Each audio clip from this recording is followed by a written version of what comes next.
Hey guys, tonight we're stepping into a 1950s American kitchen at 7 in the morning where the coffee is percolating, the linoleum is cold beneath your slippers, and one small child's refusal to eat oatmeal may soon become evidence in a much larger case against his mother. The lunch boxes are open on the counter. A wax paper sandwich waits beside an apple, polished with the corner of a dish towel. The radio is low enough not to wake the baby.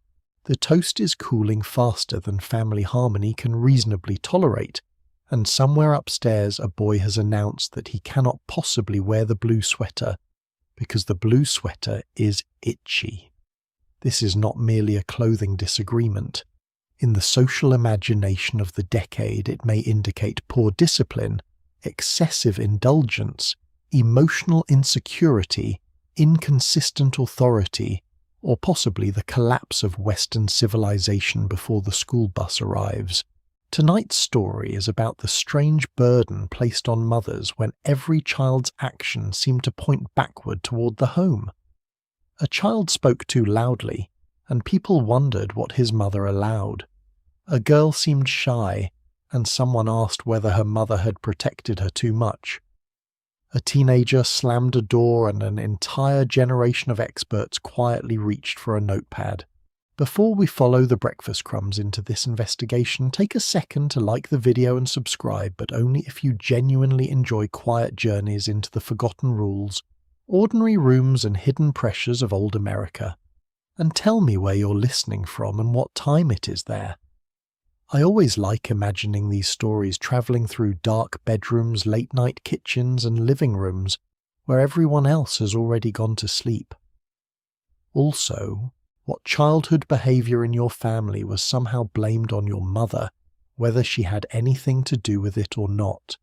Maybe you forgot your homework, scuffed your shoes, refused a vegetable, or developed the dangerous habit of having an opinion in public. Many of these episodes begin with your memories and suggestions, so keep them coming. For now, dim the lights, turn on a fan. If you have one, pull the blanket up and let your shoulders relax. The dishes in this kitchen can wait. They did not wait in 1955, of course. They had standards, but you do not have to meet them tonight. What did an ordinary morning feel like when a child's behaviour was treated as a report on the woman raising him? How early did a mother begin preparing not only breakfast, but the family's public reputation? What happened when a child arrived at school with an untucked shirt, a missing permission slip, or a vocabulary word he had learned from the wrong older cousin? Did teachers see a distracted child or a distracted mother? Could a woman be affectionate without being accused of spoiling, firm without being called cold, watchful without becoming overprotective, and relaxed without appearing careless? What happened when a boy fought on the playground, a girl cried too easily, or a teenager preferred the company of a record player to the company of adults? And why did so many theories about childhood seem to arrive at the same convenient destination? The mother standing in the kitchen, holding a dish towel and wondering when she'd been appointed director of another human being's entire personality.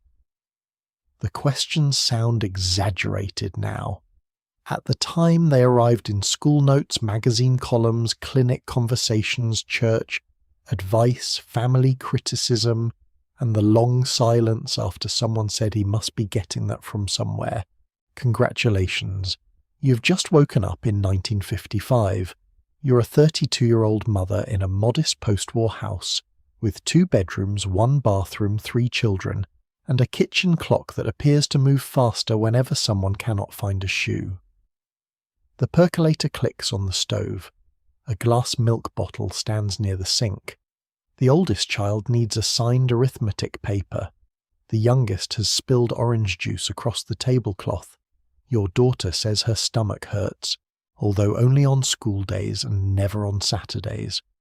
The school bus is due in 18 minutes. Your husband has already asked whether there is more coffee, and the neighbour across the street has opened her curtains with the alertness of a customs inspector. You have not yet brushed your own hair. Nevertheless, the family is expected to leave the house fed clean, emotionally balanced, properly dressed, and carrying all required paperwork. No pressure.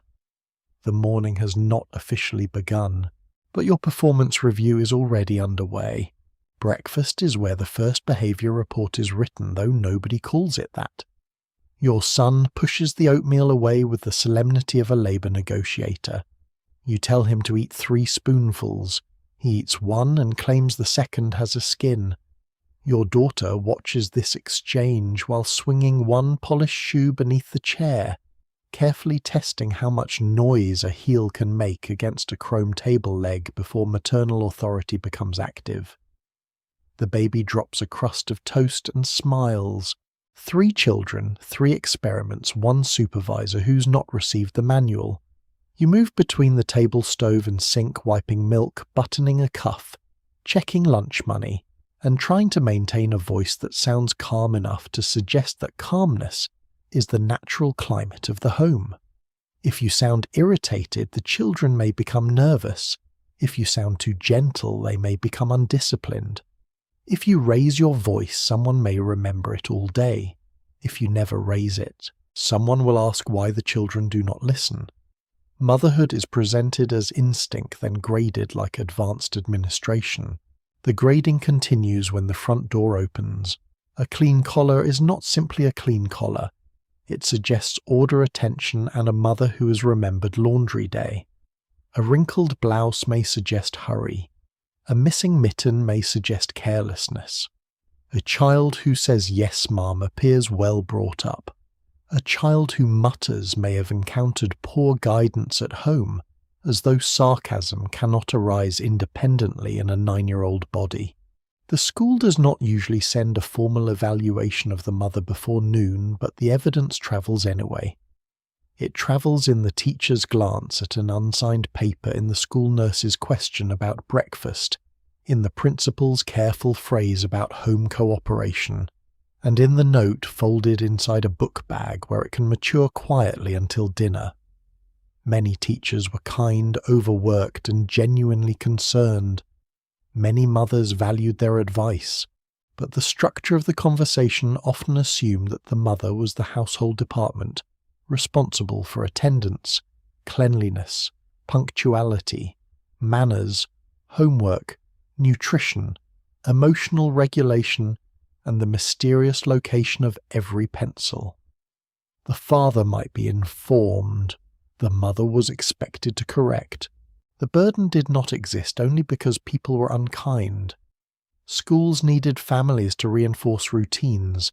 Physicians needed adults to observe symptoms, and children genuinely depended on someone to organize the day.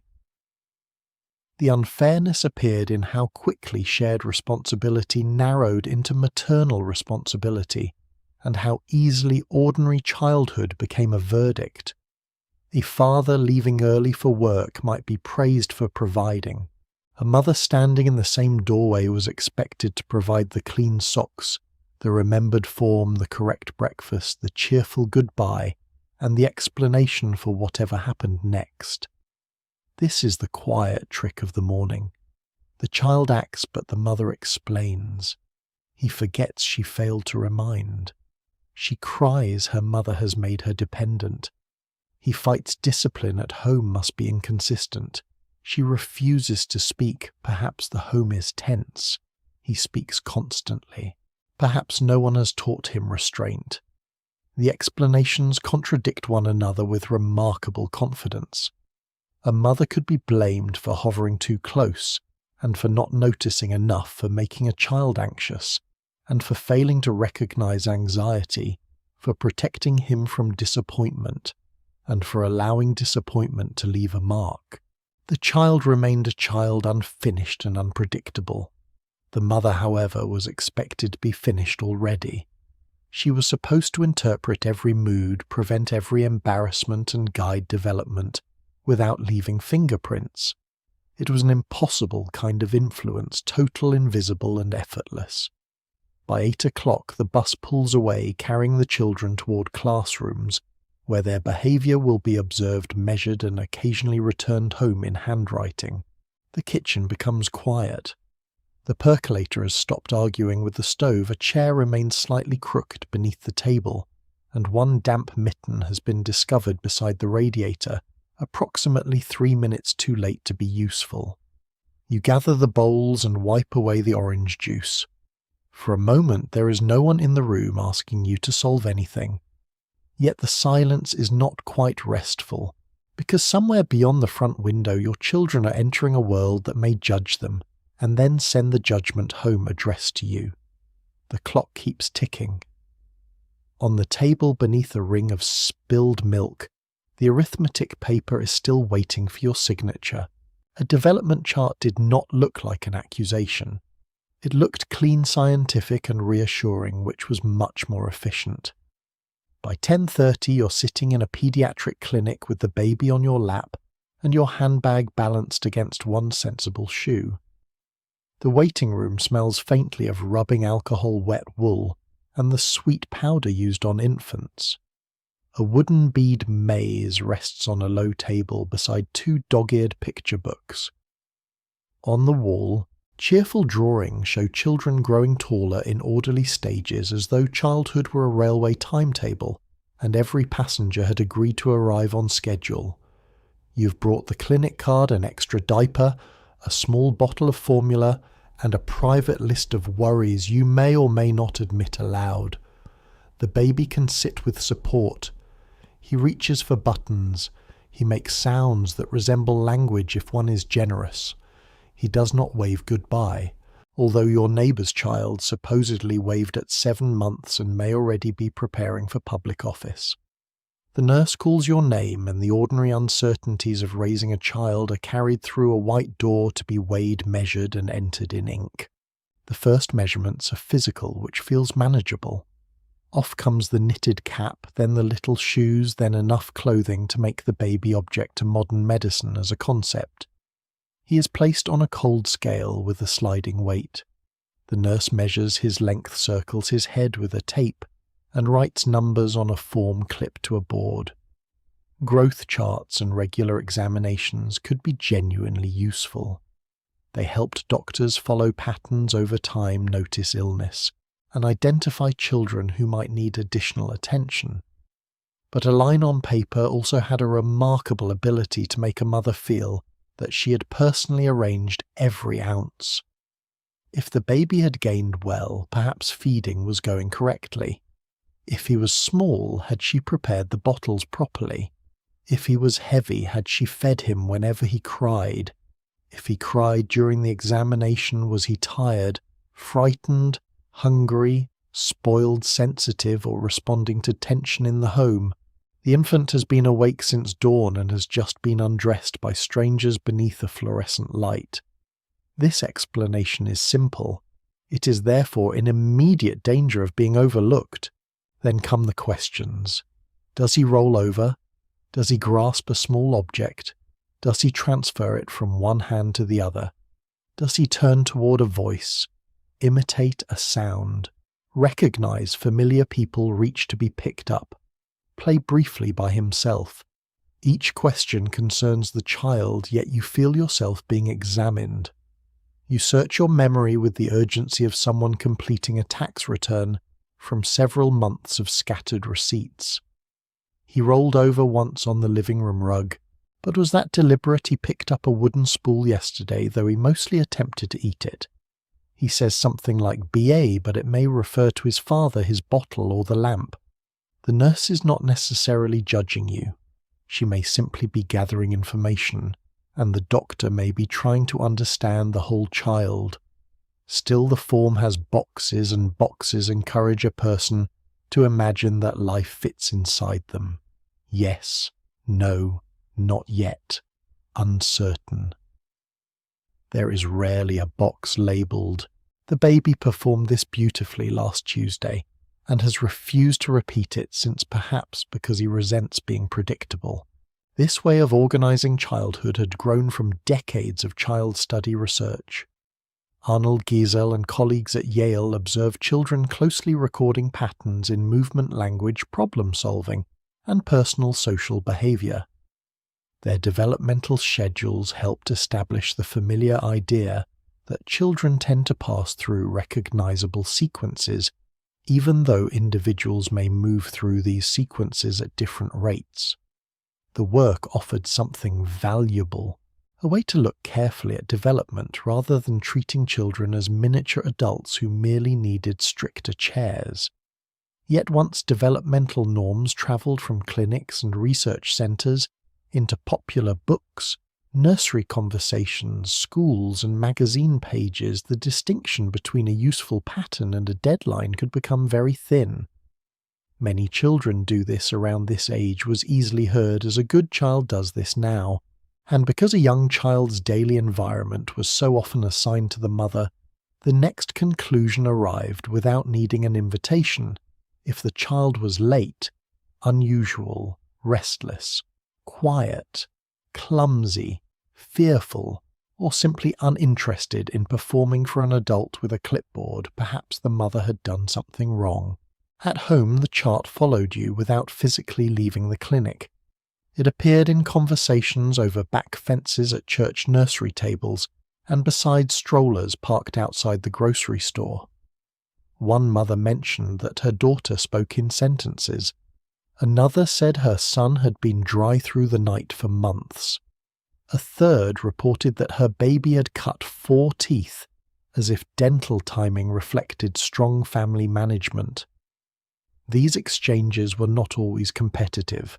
Mothers shared advice because raising children could be lonely, and another woman's experience might be more useful than a pamphlet written in the confident voice of someone whose baby was not currently screaming. But comparison had a way of entering quietly. Your child walked at 14 months. Hers walked at 11. Your daughter still wanted the hall light left on. Her cousin slept in darkness without complaint. Your son reversed letters. The neighbour's boy read road signs from the back seat. Soon the chart was no longer a sheet of paper.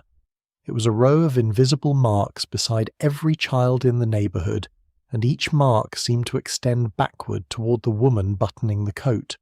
These standards were especially difficult because normal development was never one simple road. Children varied in temperament, health, opportunity, language, disability, family circumstances, and the pace at which particular skills emerged. A child in a crowded city apartment encountered a different physical world from one on a farm. A child hearing more than one language might distribute words differently from a child hearing only English. A premature infant, a child recovering from illness, or a child with a developmental difference could not be understood through one hurried comparison.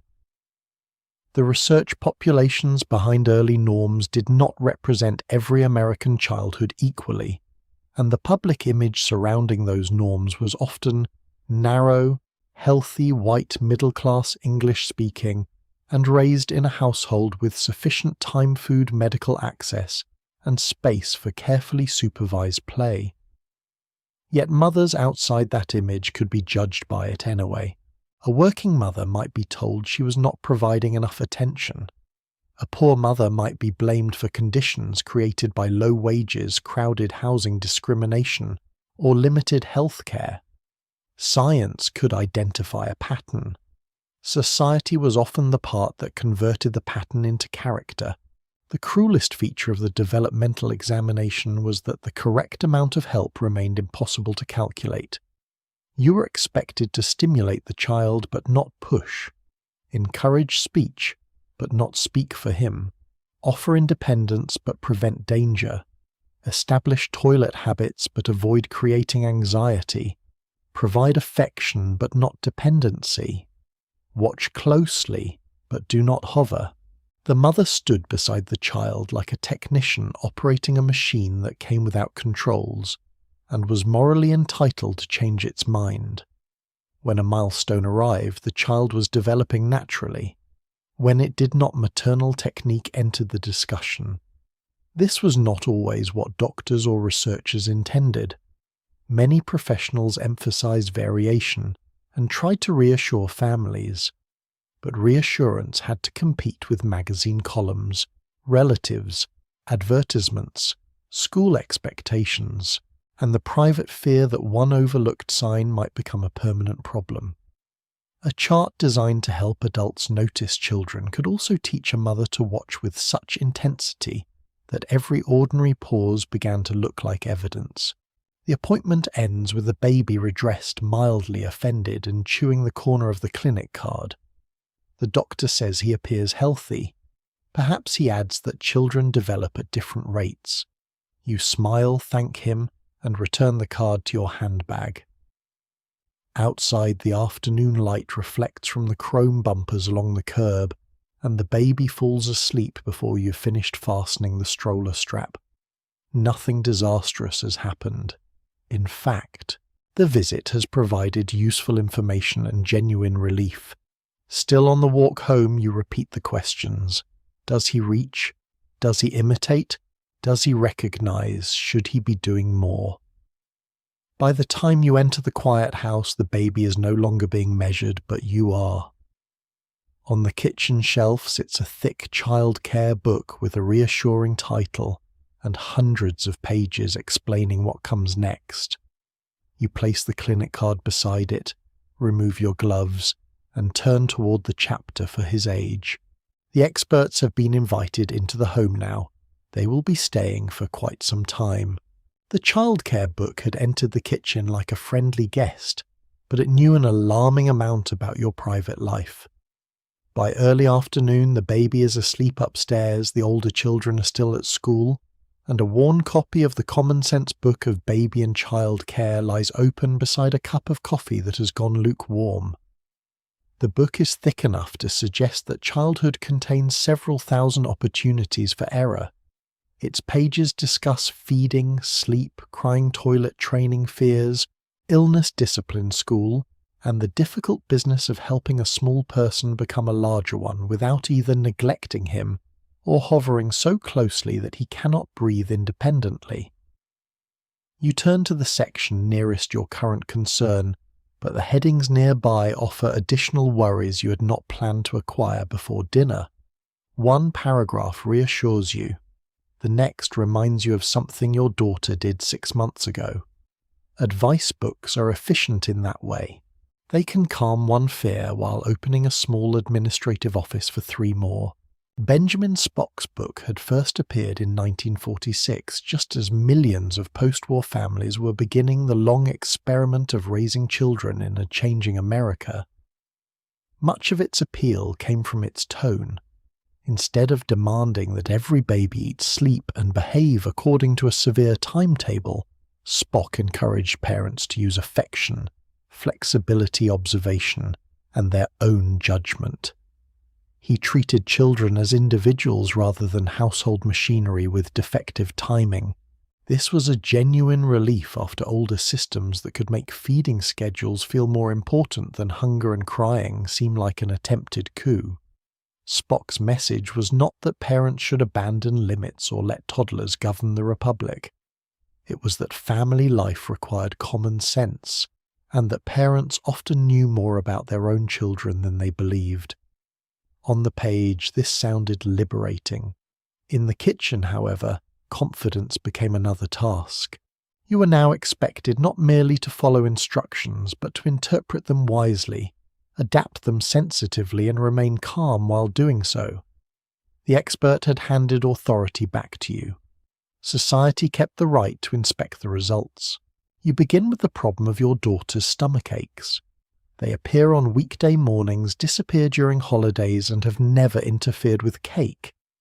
The book suggests considering both physical and emotional causes, which seems reasonable until you realize that emotional causes may involve school siblings, fear, family tension, your reactions, your husband's reactions, and perhaps the general weather inside the home. You remember hurrying her through breakfast. Was your voice too sharp? You remember allowing her to stay home once. Was that indulgence? You remember insisting she attend the next time. Was that coldness? The new child-centered language asked adults to look beneath behavior rather than punish the surface, an important improvement in many homes. Yet looking beneath the surface could become an excavation project conducted entirely in the mother's conscience. A headache was not only a headache. A tantrum was not only fatigue. A refusal to sleep might contain a message about security routine jealousy, discipline, or attachment. The child produced a symptom. The mother supplied the possible motives, the family history, and the guilt. The difficulty was not that Dr. Spock personally blamed mothers for every scraped knee and slammed door.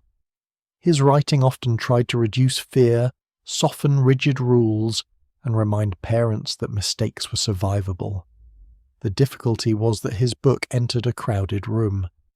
Alongside it stood the pediatrician, the school nurse, the teacher, the minister, the mother-in-law, the neighbour with remarkably successful children, and the magazine columnist who could diagnose a household from a letter beginning, "Dear Editor, my son sometimes refuses peas." Each authority offered advice from a slightly different angle. Be consistent but remain flexible. Answer questions honestly but do not burden the child. Give affection freely but encourage independence. Establish routines but recognize individual needs. Do not compare children, though nearly every chart classroom family gathering and conversation seemed designed to make comparison irresistible. The instructions were not necessarily foolish. Many were compassionate and sensible. The problem was that someone had to combine them in real time while the potatoes boiled over and a 5-year-old explained that his missing crayon had been stolen by organized criminals. By 4 o'clock the children returned from school bringing mud paper noise and fresh evidence for the day's parenting inquiry. Your son has received a note for talking during arithmetic. He says the boy beside him asked a question. The note says he disturbed the class. You ask what happened, trying to sound interested but not alarmed, firm but not furious, and open enough that he will tell the truth without becoming so comfortable that arithmetic discussion turns into a family tradition. An older disciplinary model might have offered a swift punishment and very little analysis. The newer approach invites you to understand why he talked, whether the work was too easy or too hard, whether he wanted attention, whether something at school troubled him, and whether your own response might reinforce the behavior. This can make you a more thoughtful parent. It can also turn one classroom interruption into an evening conference involving motivation, personality, family atmosphere, and the future of democratic citizenship. Your son, meanwhile, would like a cookie. The book remains on the counter while you question him. Its presence is comforting because it suggests that difficult behavior is common enough to require chapters. It is also unnerving because every chapter implies a correct response. You try not to shame him. You try not to excuse him. You listen, explain, remove a privilege, reconsider removing it, and wonder whether reconsideration shows fairness or weakness. The real shift is subtle. Under rigid instruction, a mother could blame the rule.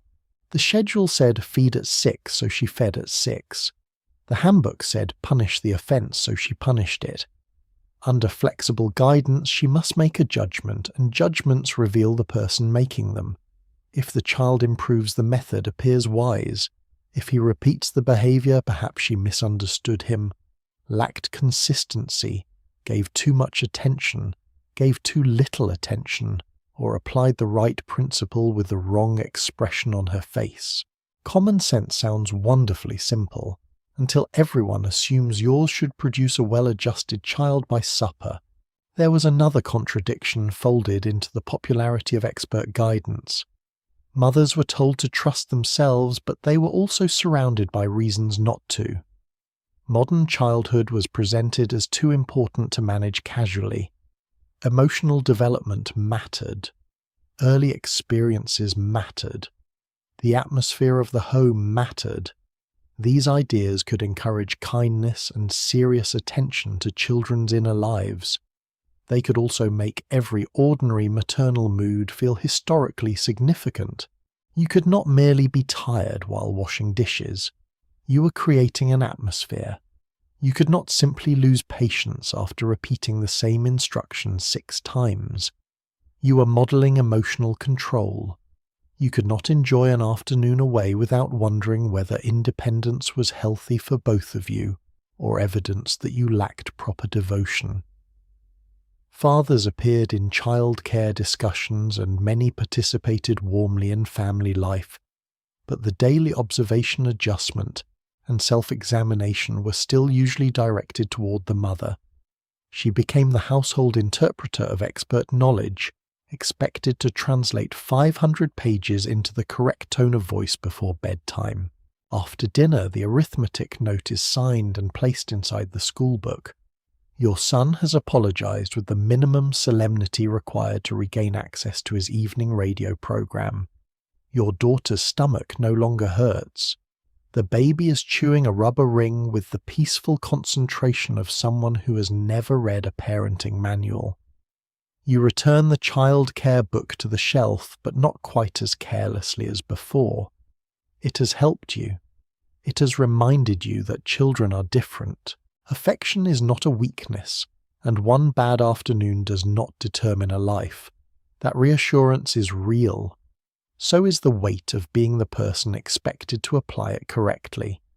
The expert voice is kinder now, but it is still present when you decide whether to comfort, correct, ignore, investigate, wait, or call the doctor. Upstairs, the children settle into their beds. Downstairs, the book waits beneath the kitchen light, ready to answer almost any question except the one mothers most wanted settled how to know when they had done enough. The classroom did not end at the schoolhouse door. It followed the child home inside his book bag, clinging to spelling papers, arithmetic notes, blunt pencils, and the faint smell of paste. At 8:40 the next morning, your son sits at a wooden desk beneath fluorescent lights, while his teacher writes the date across a green chalkboard. Coats hang from hooks in the cloakroom. A radiator clicks beneath the windows. 28 children open their readers, some promptly, some after being reminded, and one only after completing an important private investigation into the contents of his pencil box. The teacher sees students, but she also sees fragments of the homes that delivered them.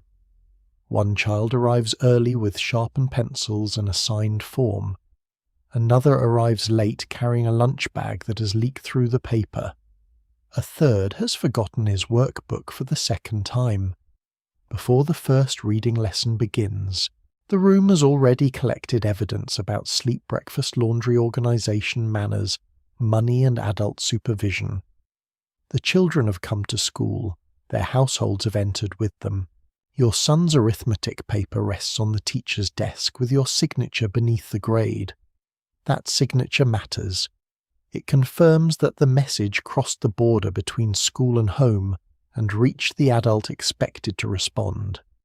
In many households, that adult was presumed to be the mother even when the father signed his name or helped with homework after supper. She was the one teachers were likely to telephone during the day, the one asked whether a child had slept poorly, the one expected to remember picture day library books, permission slips, vaccination records, lunch money, and the exact date on which 12 empty oatmeal boxes must somehow appear for a classroom project. Missing work could indicate a careless child, but repeated missing work suggested weak supervision. A dirty cuff might be an accident at recess, though it could also be read as disorder at home. The teacher did not need to say, "I am evaluating your housekeeping." The child's appearance completed the sentence for her. The examination continued through behavior. A pupil who waited his turn raised his hand and said, "Please seem to arrive bearing proof of proper training." A pupil who whispered during silent reading brought more complicated documentation. Perhaps he lacked discipline. Perhaps he received too much attention at home or too little. Perhaps his mother excused him, failed to establish routines, allowed too much radio, or had not explained that the classroom was not a private broadcasting station. Teachers could be thoughtful, patient, and deeply aware that children behave differently at school than at home. They also managed crowded rooms with limited time, and cooperation from families genuinely mattered. Yet the language of cooperation often carried an uneven assignment. When a child succeeded, natural ability and good teaching might receive the praise. When he disrupted the lesson, the school began looking for the household weakness that had produced him. The trail frequently ended beside a woman preparing dinner, surprised to learn that she'd apparently been talking during arithmetic from several streets away. At 10 o'clock, the class forms a line for the drinking fountain. Your son pushes ahead of another boy, not violently, but with the careless confidence of someone who has recently discovered elbows. The teacher corrects him. He steps back embarrassed, then makes a face when she turns away. It is a tiny act over in seconds. Children test limits because limits are there, and because childhood would lose much of its administrative complexity if they did not. But the incident joins the morning's record. He talked during arithmetic yesterday. Today he pushed in line. 2 small marks begin to resemble a pattern, and patterns invite explanation. The teacher may wonder whether rules are enforced consistently at home. Your son may simply be tired, impatient, eager for water, or temporarily possessed by the spirit of being 9 years old. That final diagnosis is accurate surprisingly often, but it does not fit neatly on a school form. Schools preferred causes that adults could address, and the mother was the adult most visibly assigned to the child's daily formation. At lunchtime, the home is opened for inspection again. Wax paper unfolds. Thermos bottles are unscrewed. Sandwiches reveal what was available in the refrigerator, what the child would agree to eat, and how much time someone had before the bus arrived. One lunch contains sliced meat carrot sticks, a cookie, and a folded paper napkin. Another holds peanut butter on bread and an apple with a bruise. A third child buys the school lunch perhaps because his mother works, because the family prefers it, or because the morning did not permit the construction of a balanced meal before sunrise. Food carries practical information, but adults can make it carry morality as well. A carefully packed lunch suggests attention. A forgotten lunch suggests negligence, even when it results from a child leaving the bag beside the front door after being reminded twice. The child forgets the lunch. The mother acquires the reputation. This is a remarkable transfer of ownership, rather like receiving a parking ticket for a vehicle someone else drove away. The teacher's judgment was not necessarily cruel, and her own position deserves notice. Most elementary teachers were women, and many operated under close supervision, modest pay, large classes, and expectations that extended far beyond teaching reading and sums. They were expected to maintain order, recognize illness, notice distress, communicate with parents, encourage good citizenship, and produce visible progress among children who did not develop at the same speed or arrive with the same advantages. When a student struggled, the teacher needed somewhere to begin. Home routines were an obvious place to ask questions. Had he practiced his spelling? Did she have a quiet place to read? Was anyone checking the assignments? These could be useful questions. The problem emerged when questions hardened into conclusions, particularly when the school's preferred home resembled a narrow middle-class ideal, orderly English-speaking, adequately housed, financially stable, and equipped with a mother available during school hours. Families living outside that arrangement could appear uncooperative when they were exhausted, working excluded, or simply organized differently. By early afternoon, your son is asked to read aloud. He loses his place, guesses at a word, and laughs when another child whispers the answer. The teacher makes a mark in her gradebook. She may be recording reading progress, attention, or conduct. To him, it is one pencil stroke. To you, when the concern eventually reaches home, it may feel like a judgment on every evening you spent listening to him read while the baby cried and the dishes soaked in grey water. Had you corrected him too quickly? Had you allowed him to guess? Should you have bought different books, reduced the radio, insisted on another 15 minutes, or noticed sooner that he disliked reading in front of other people? The school's observation is real. He may need help.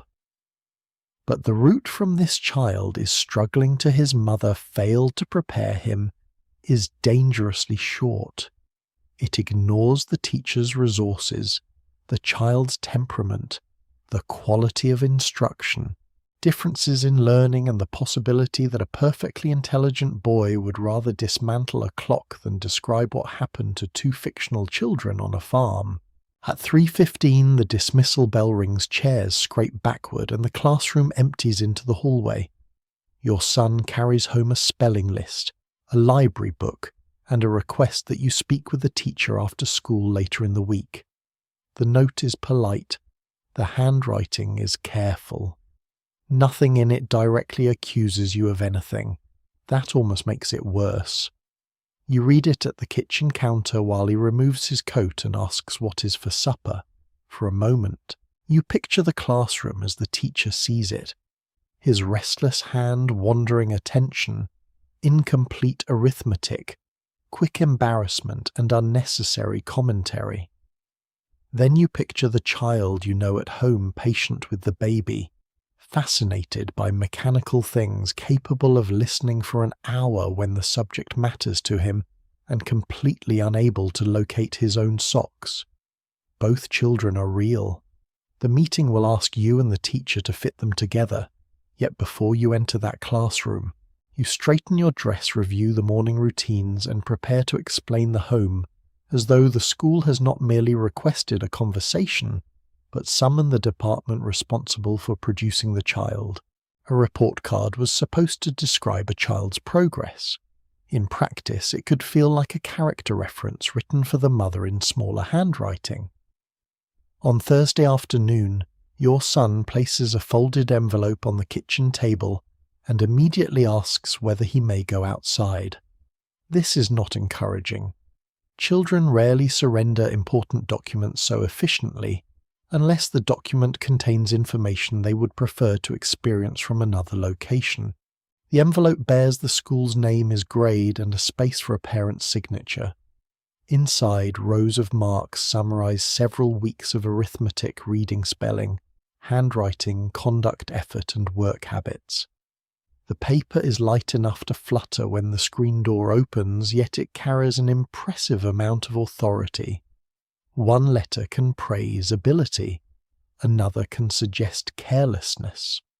A brief comment about unfinished assignments can reach backward through every evening at the dining table, every lost pencil, every reminder given while potatoes boiled, and every moment you decided that a tired child had practiced enough. The school has graded him. You begin reading as though it has also graded the household. The arithmetic mark is lower than expected. Reading is satisfactory. Handwriting has improved, although apparently not enough to earn celebration. Beside work habits, the teacher has written that he needs to use his time more wisely. You know precisely how he uses time. He uses it to examine the gears of an alarm clock watch. Ants cross the back step, ask why smoke rises, sharpen a pencil, until it becomes unsuitable for writing, and remember a glass of water only after being sent to bed. None of these activities appears on the report card, though several have educational possibilities. Instead, the card records the traits that school can observe and measure. Whether he begins, promptly follows directions, completes assignments, keeps materials in order, and works without disturbing others. These are reasonable expectations in a classroom filled with children. But when he fails to meet them, the correction is expected to continue at home. The teacher marks needs improvement. The child carries the card. The mother receives the assignment. You read the conduct section twice. He is courteous most of the time, but talks when he should be working, and sometimes reacts poorly to correction. The language is restrained, which allows your imagination to supply the missing drama. How poorly did he mutter? Did he argue? Did he make the expression he uses when adults say something he considers technically inaccurate? You ask him to come back inside. He stands near the refrigerator, one hand still on the door, and explains that the teacher does not understand that he only talks when something important must be said. The Republic is fortunate to have him. You ask whether he completed his work before making these important contributions. He studies the floor. The report card has already answered. Now you must respond correctly, serious enough to show that school matters, calm enough not to humiliate him, curious enough to discover the cause, and firm enough to prevent a repeat performance. A letter on paper has become an examination of your discipline, patience, judgment, and facial expression. Marks for conduct, effort, neatness, and citizenship carried a special weight because they seem to describe qualities formed at home. A difficulty with fractions might be blamed on fractions. Poor manners were more personal. If a child interrupted, failed to cooperate, lost materials, or ignored instructions, adults could interpret the behavior as evidence that family standards were weak. The assumption was not entirely unreasonable. Homes did teach habits, language expectations, and ways of responding to authority. But the responsibility was rarely distributed evenly across everyone in the home. Your husband may ask to see the report card after dinner. He may lecture the boy, remove a privilege, or promise to help with arithmetic on Saturday. Yet the daily machinery of improvement will probably remain with you. You will check the school bag, supervise homework, establish an earlier bedtime, remind him to listen, and send him back each morning in a condition that suggests the previous day's defect has been addressed. Father supplies the verdict. Mother operates the correctional program. The report card also enters the social world of other mothers. At the grocery store, beside pyramids of canned peaches and boxes of detergent, someone may mention that her daughter received excellent marks in every subject. The statement sounds casual. Perhaps it is.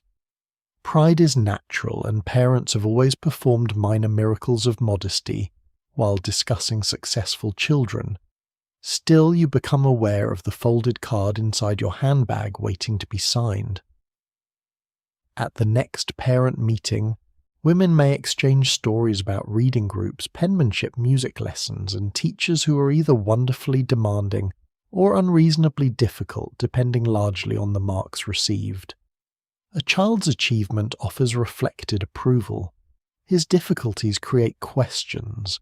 Does he have a quiet place to study? Do you make him finish his work before playing? Is the radio on too much? Have you spoken to his father? Have you asked the teacher for extra materials? Suggestions arrive dressed as concern, each one implying an action that a properly attentive mother might already have taken. For mothers whose children struggled because of learning differences, illness, language barriers, disrupted schooling, or circumstances beyond the family's control, the card could be especially painful. A single grading system could not fully describe every child, yet its neat columns made differences look simple. In a well-funded suburban school, a mother might arrange tutoring, consult a specialist, or buy additional books. In a household where adults worked long hours, where English was not the first language, or where money barely covered rent and food, those remedies might not exist. Black families navigating segregated and unequal schools could face judgments from institutions that denied their children equal resources and then treated the resulting difficulties as failures of the home. Poor mothers might be described as indifferent when exhaustion, transportation, or inflexible employment prevented them from attending a conference. The report card appeared objective. The conditions surrounding it were not. Nevertheless, the request for a parent's signature treated every household as though it possessed the same time security authority and access to help. After supper, the card lies beside your son's plate while your husband reads it. He asks why arithmetic has fallen. The boy shrugs. You dislike the shrug because it appears careless, but you also recognize it as armor. He does not want to admit that he sometimes loses his place, finishes slowly, and feels foolish when another student answers first. You have seen him understand complicated mechanical things that never appear in his textbook. You have also watched him avoid a worksheet with the strategic brilliance of a diplomat delaying negotiations. Both truths must fit at the same table. Your husband suggests more practice. You agree but insist that the practice remain manageable. The boy promises to try harder, a phrase so useful that generations of children have employed it without specifying the method. The conversation ends, yet your work begins. You clear the dishes, find a notebook, examine the arithmetic pages, and attempt to identify where confusion became embarrassment and embarrassment became inattention. Later, beneath the yellow light above the dining table, you sit beside him while he completes several problems. The house is quieter now. A radio plays softly in the living room. His eraser leaves pink crumbs across the paper. At first, he rushes, makes a mistake, and claims the book is wrong. You ask him to try again. This time he slows down. The answer appears. For a moment, the report card becomes useful rather than condemning. It has pointed toward a place where help is needed. You explain another problem, then let him solve the next alone. The process is ordinary, patient, and invisible. No grade is issued for the mother who notices when frustration is turning into shame. No separate mark records the hour spent finding a method that works. If his arithmetic improves, the next card may praise greater effort. The child will have earned it. The teacher will have encouraged it. And the labour that connected those two facts will disappear into the kitchen evening, where maternal success was expected to leave no paperwork. Before bed, you sign the card. Your name fits inside a narrow line beneath the teacher's comments. The signature does not mean that you agree with every judgment, only that you have seen it. Yet it feels like an acknowledgement of responsibility. Tomorrow the card will return to the classroom carrying proof that the home has received its instructions. Your son places it carefully inside his book bag, more carefully than he placed the arithmetic book there yesterday. You remind him to bring both back. He says he will.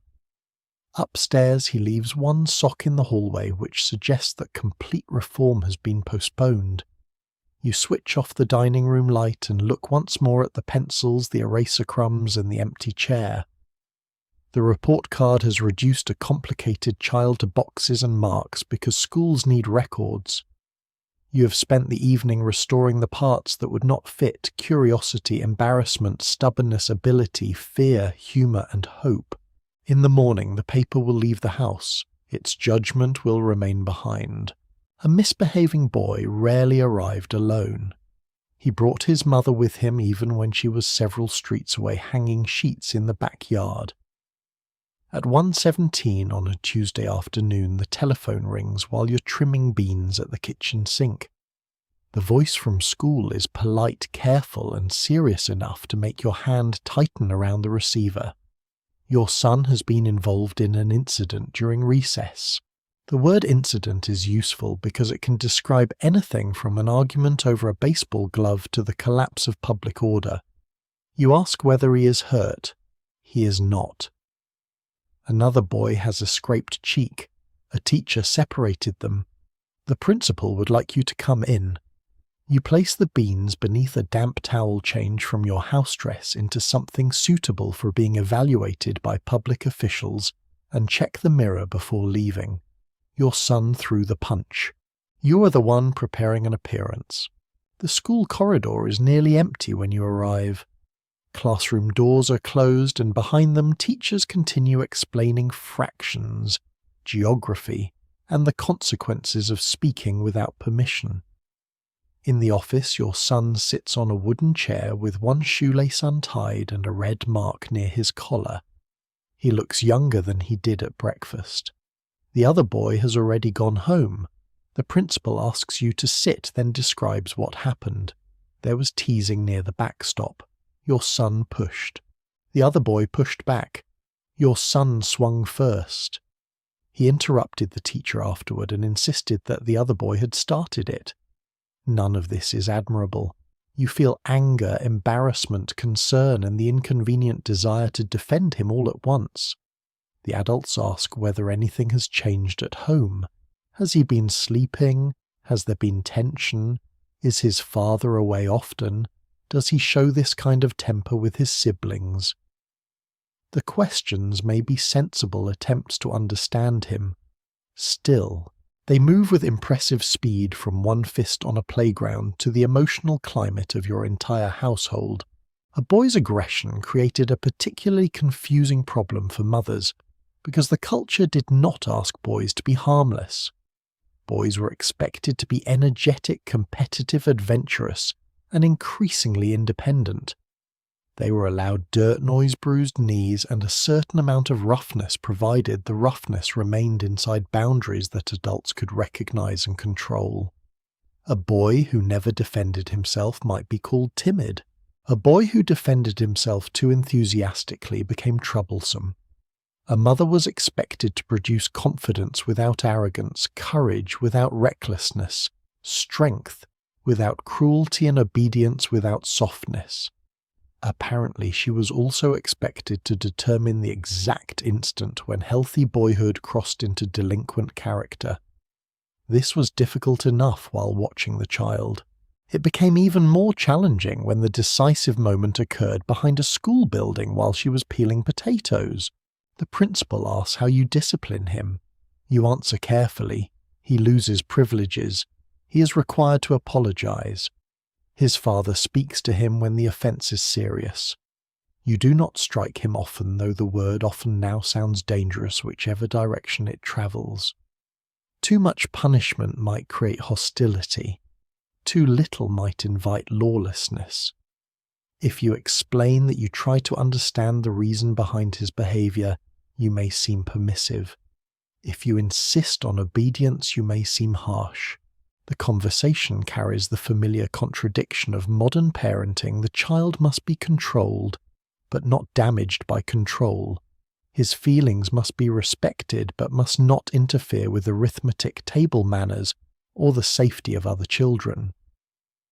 You begin reviewing past decisions as though the principal has asked for records. The time you allowed him to stay outside after supper. The evening you laughed when he imitated an irritable neighbour. The morning you scolded him in front of his sister. The toy pistol his uncle gave him.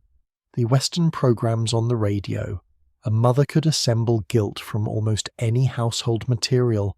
Your son says very little until you are halfway home. Then, while kicking a pebble along the sidewalk, he tells you the other boy called him a coward because he would not climb the fence behind the field. He had tried to ignore it. The teasing continued. The final insult involved you. This detail does not excuse the blow, but it changes the shape of the story. The fight was not created in the kitchen. It grew from the private government of boys with its dares, rankings, insults, shifting alliances and rules against admitting fear. Adults often search the home for the source of misconduct because the home was visible, and mothers could be summoned. The child's peer world was harder to reach. It existed on empty lots, bicycles, ball fields, alleys, school steps, and the few unobserved spaces left between organized activities. There boys tested one another and learned which weaknesses attracted attention. Your son made a bad choice inside a social world you did not design. The school will still expect you to redesign him by tomorrow morning. At home, the investigation expands. Your husband hears the story after work and asks why the boy has been allowed to develop such a temper. The sentence is not intended as a formal accusation, but the word allowed settles over the table. Your husband is angry with his son. He is also tired, worried about respectability, and aware that a boy known for fighting can acquire a reputation quickly. Yet his first question travels toward you, the person presumed to have supervised the development. You remind him that the child belongs to both of you. He agrees, but the daily evidence remains unequal. You know which sibling provokes him, which nights he sleeps badly, which teacher embarrasses him, and which chores lead to argument. You've observed the moods because you are present for them. Presence gives you knowledge. It also makes you available for blame. The father may be held responsible for setting authority in a broad ceremonial sense. The mother is held responsible for noticing every crack before it reaches the wall. You call your son into the dining room. He must explain the fight again, apologize to the other boy, and accept a week without his favourite radio program. He argues that the punishment is unfair because he was insulted first. You tell him that anger does not make the decision for him. The phrase sounds better than you feel. You're still angry yourself, partly at him, and partly at the invisible tribunal forming around the incident. Tomorrow the teacher may watch him more closely. Other mothers may hear. A neighbour may mention that boys need a firm hand, then lower her voice in the affectionate manner people use before criticising someone's home. If the behaviour stops, the punishment will be considered effective. If it returns, perhaps you were inconsistent. If he becomes quiet, perhaps you were too severe. A mother's intervention was expected to be powerful enough to change a child immediately, and delicate enough to leave no emotional mark. Even medicine came with clearer dosage instructions. The larger fear was that one incident might not remain one incident. In the anxious imagination of the decade, a boy who talked back fought, skipped homework, wandered too far from home, or spent time with the wrong companions, could seem to be stepping onto a road that led somewhere darker. Adults did not always distinguish calmly between ordinary misconduct and a settled pattern. A scraped cheek became a warning. A teacher's note became evidence. A group of boys on a corner became a possible gang before anyone had confirmed that they possessed more than 2 bicycles and a package of gum. Mothers absorbed this fear because they were told that early guidance shaped later character. Correct him now, or regret it later. Notice the signs, know his friends, watch what he reads, listen to the programs he follows, examine the influences entering the house. The mother became a border inspector stationed between childhood and a dangerous world. Although the dangerous world had an inconvenient habit of entering through schoolmates' shop windows, newsstands, and the child's own curiosity. That night, after the apology has been planned and the punishment accepted with poor grace, you find your son asleep with one arm outside the blanket. On the chair beside his bed lies a baseball glove, a school reader, and a comic book folded beneath his jacket. He is not the public problem described in the principal's office, nor is he the innocent victim he presented on the walk home. He is a boy who was embarrassed, became angry, and chose badly. Tomorrow he'll have to face the other child and the adults who now expect improvement. You will face them too, though no one has suspended you from recess. You straighten the jacket and leave the comic book where it is. For tonight the house is quiet. But outside this bedroom, Americans are becoming increasingly worried about boys' popular entertainment week authority and the mysterious rise of juvenile delinquency. Soon they will search beyond one playground fight for a national explanation. Mothers will not be permitted to leave that conversation either. A comic book was light enough to hide beneath a school jacket. Yet by 1954, it had acquired the remarkable ability to threaten the American family, the public schools, the moral character of youth, and possibly the future of the Republic. Your son brings one home on Friday afternoon rolled loosely in his back pocket beside 2 marbles and a length of string whose purpose remains classified. The cover shows a frightened face, a raised weapon, and lettering designed to be visible from the opposite side of a drugstore. He bought it at the newsstand with money left over from lunch.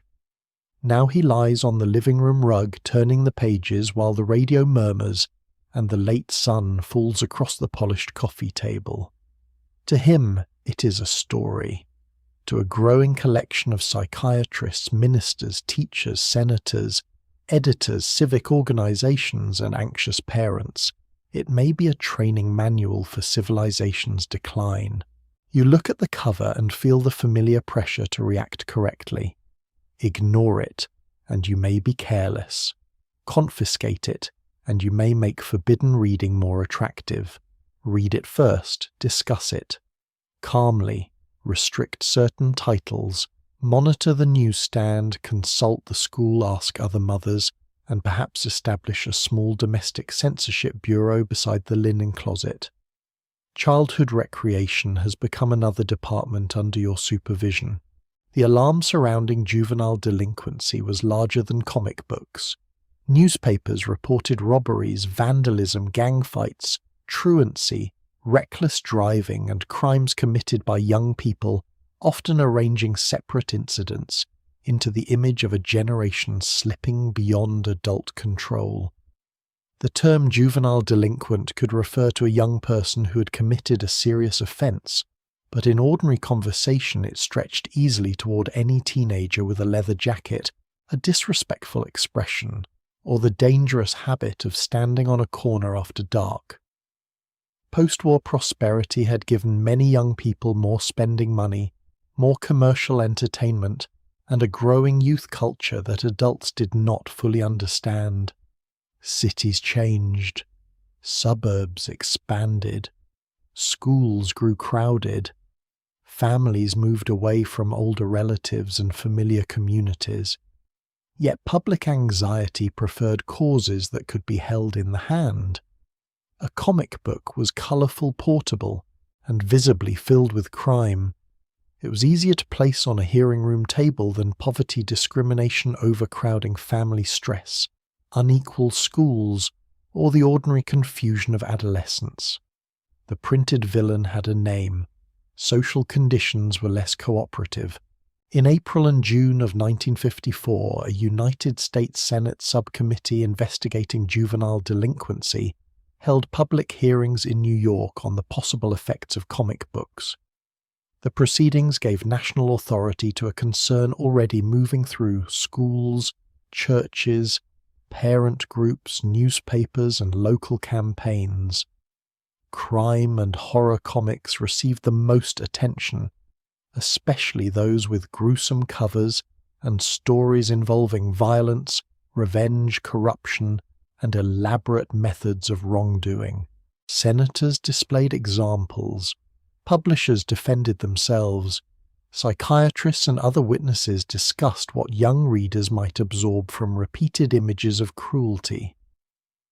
At the centre of the controversy stood Frederick Wertham, a psychiatrist whose book Seduction of the Innocent appeared that same year.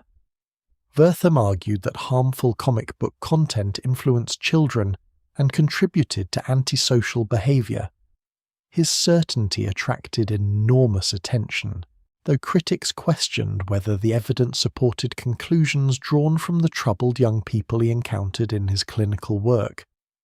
The hearings did not establish that reading a comic transformed an ordinary child into a criminal. Public fear rarely waited for that distinction. By the time the discussion entered your living room, the question was no longer simply what children were reading. It was why their mothers had allowed them to read it.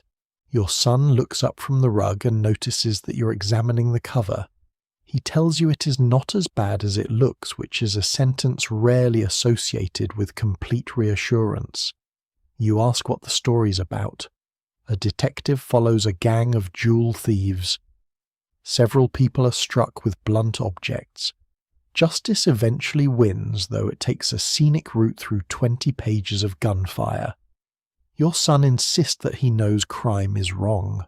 This seems plausible. He also knows that dropping a wet towel on the bedroom floor is wrong, and knowledge has not yet defeated that practice. You sit beside him and turn the pages. Some pictures are lurid, others are merely dramatic. The advertisements promise novelty gadgets, strength-building programs, model airplanes, and mysterious opportunities available through the mail. The comic is part entertainment, part marketplace. and part private territory shared with other children. To ban it completely would separate him from their conversations. To permit everything would violate the new expectation that a vigilant mother inspect every cultural object entering the house. The newsstand has sold the product. The mother has been assigned quality control. This assignment extended far beyond comics. Mothers were encouraged to know which radio programs children heard, which motion pictures they attended, where they went after school, how long they remained outside, what they discussed with friends, which records teenagers purchased, and what magazines disappeared into their rooms. The home was imagined as a protective barrier between the child and corrupting influences, yet modern entertainment entered through stores, theatres, radios, newspapers, schoolmates, and increasingly television sets placed directly in family living rooms. A mother could not close the border without also isolating the child from ordinary life. She therefore had to screen, explain, limit, and interpret. A father might condemn a particular comic over dinner, or declare that no son of his would bring such material home again. The mother was more likely to perform the daily enforcement, inspecting purchases, remembering prohibited titles, negotiating with the child, and detecting whether the forbidden object had returned beneath a mattress. National anxiety became household inventory. The contradiction was especially sharp because children were supposed to become independent. A healthy boy needed initiative, friends, confidence, and experience beyond his mother's immediate protection. Yet when that independent world produced language, taste, behavior, or loyalties that adults disliked, the mother was asked why she had not supervised it more closely. If she monitored every friendship, she risked being called possessive. If she allowed privacy, she might be accused of failing to notice warning signs. If she banned violent stories, perhaps she was raising a sheltered child unable to face reality. If she permitted them, perhaps she was feeding aggression. The same culture that worried about overprotective mothers also expected mothers to stand between sons and every dangerous influence sold for pocket change. She was instructed to loosen her grip while maintaining complete control. This was considered balanced parenting. Apparently because the balance could only be achieved by someone who did not require sleep. Public officials and reformers were not wrong to ask what commercial publishers were selling to children. Some crime and horror comics displayed imagery that many parents reasonably found disturbing, and the industry had powerful financial incentives to attract attention. But the search for harmful media could disguise the difference between influence and cause. Children did not encounter stories in a vacuum. They lived inside families, neighborhoods, schools, racial systems, local economies, peer groups, and communities with very different resources. A comic might frighten one child, amuse another, and provide a third with an escape from a life far harsher than anything printed in colored ink. When authorities concentrated on the object, they could avoid harder questions about why some young people lacked safety, opportunity, stable housing, or meaningful support. Mothers often became the bridge between these two levels of explanation. Society described a national problem, then handed the practical response to individual women: know where he is, know what he reads, choose his friends, recognize the signs, and correct the result. The comic book industry responded to the controversy by creating a system of self-regulation. In October 1954, major publishers adopted the Comics Code restricting depictions of horror, excessive violence, criminal methods, sexual material, disrespect for authority, and other content considered unsuitable. Approved comics carried a seal intended to reassure retailers and families. The Senate subcommittee did not recommend broad federal censorship, but its investigation and the surrounding pressure helped reshape what publishers could place on newsstands. Crime and horror titles declined sharply. The new seal simplified one household decision, though it did not end the larger argument. A mother could glance at a cover and see that the industry had approved it. She still had to decide whether the story suited her particular child, whether he was too young, whether he understood fantasy, and whether 3 comics before supper constituted harmless reading or early evidence of moral collapse. The government had held hearings. The publishers had written a code. The final ruling still occurred in the living room. That evening your husband returns and finds the disputed comic on the kitchen counter. He looks through several pages, frowns at the cover, and says the boy should be reading something better. You agree that some of it is unpleasant. You also mention that the story punishes the criminals, that your son discussed it openly, and that throwing away every dramatic adventure may not teach him how to judge one. Together you decide that this particular issue will not be purchased again, but he may choose from less gruesome titles. It is not a perfect policy. No family policy survives first contact with the newsstand. Still, it replaces panic with a conversation. Later you return the comic to your son and explain the rule. He accepts it with the grave disappointment of a citizen living beneath arbitrary authority, then asks whether the same restriction applies at a friend's house. The border inspector has discovered an international complication.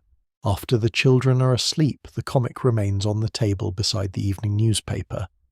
On one page, adults warn that violent stories may corrupt the young. On another, the newspaper describes actual violence in considerably more detail and calls it public information. The contradiction does not make every concern foolish. It simply reveals how selectively adults define dangerous material. You fold the paper and switch off the lamp. Your son's fight at school still matters. His choices still require guidance. But no printed villain can fully explain his anger, his embarrassment, his friendships, or the rules boys enforce among themselves. The national hunt for a single cause has produced hearings headlines, expert testimony, and a small approval seal. It has not produced a child who can be understood without patience. Tomorrow you will still need to watch, listen, correct, and occasionally search beneath a mattress, and somewhere beyond your quiet house. Another argument is beginning. Perhaps the real danger is not the comic book at all, but the mother who leaves home to earn a paycheck. A paycheck could pay the rent, settle the grocery bill, and buy a child's winter shoes, yet still be presented as evidence that his mother had placed money ahead of him. At 6 a.m, the alarm rings in a dark bedroom and you rise before the children because paid work does not cancel the work that must be completed first. Coffee begins in the percolator. Bread goes beneath the broiler. 2 lunches are wrapped in wax paper. A blouse is pressed at the edge of the ironing board, and a younger child is carried half awake to the kitchen in flannel pyjamas. By 7, your husband has left, the school-age children have instructions, and the little one's clothes, snack handkerchief, and emergency telephone number are packed into a canvas bag. You change into a navy skirt, low heels, and the white blouse required by the office. The mirror confirms that you look employed. The kitchen confirms that you are still a mother. One roll begins at 8:30. The other has been operating for hours. Your job is in the billing department of a local insurance company, where rows of women type figures beneath fluorescent lights, while men occupy most of the enclosed offices. The work is repetitive but exact. A misplaced decimal can travel farther than anyone's sympathy for a tired employee. Your wages are not a decorative supplement. They cover the refrigerator installment, school shoes, medical bills, and the portion of the household budget that never appears in conversations about whether a mother needs to work. Still, the culture often treated a married woman's earnings as optional, even when the family's arithmetic disagreed. In 1950, roughly 1 woman in 3 was in the labour force, and married women's participation had not simply vanished after wartime employment. Mothers were part of offices, factories, stores, hospitals, laundries, restaurants, farms, and private homes. The television family might place mother permanently beside the stove. The actual bus stop at 8 in the morning offered a more complicated cast. Complication arrives at 10:15 when the school secretary telephones. Your daughter has complained of a stomachache. There is no fever, but she is pale and wants to go home. The supervisor stands several desks away checking a file. You lower your voice and ask whether she can rest in the nurse's office. The secretary says she can for a while. The phrase carries a clock inside it. You calculate the remaining workday, the bus schedule, your available pay the neighbour who sometimes helps, and whether leaving early will confirm what the company may already suspect, that a mother cannot be relied upon, because children continue producing needs during business hours. Then another calculation begins. If you do not go immediately, are you neglectful? If you do, are you irresponsible at work? The child may recover in 20 minutes. She may vomit on the nurse's shoes. No chart covers this branch of maternal administration. You ask the secretary to call again if the pain worsens and spend the next hour reading the same column of numbers 3 times. The arrangement that allows you to work has been assembled rather than provided. Your youngest stays with Mrs. Donnelly 2 streets away, who watches 3 children in her front room for a weekly fee. The older 2 remain with a neighbour after school. Your mother helps when she can, though her knees are poor and the bus ride is long. Some families used relative sitters, nursery schools, community centres, or opposite work shifts. Wartime programs had demonstrated that organised childcare could exist, but the post-war nation built no universal system around employed mothers. Care remained a private puzzle, usually assigned to the woman whose job made it visible. Expert discussion could make the puzzle heavier. John Bowlby's World Health Organization report emphasized children's need for a warm, continuing relationship with a mother or consistent substitute, particularly when discussing prolonged separation and institutional care.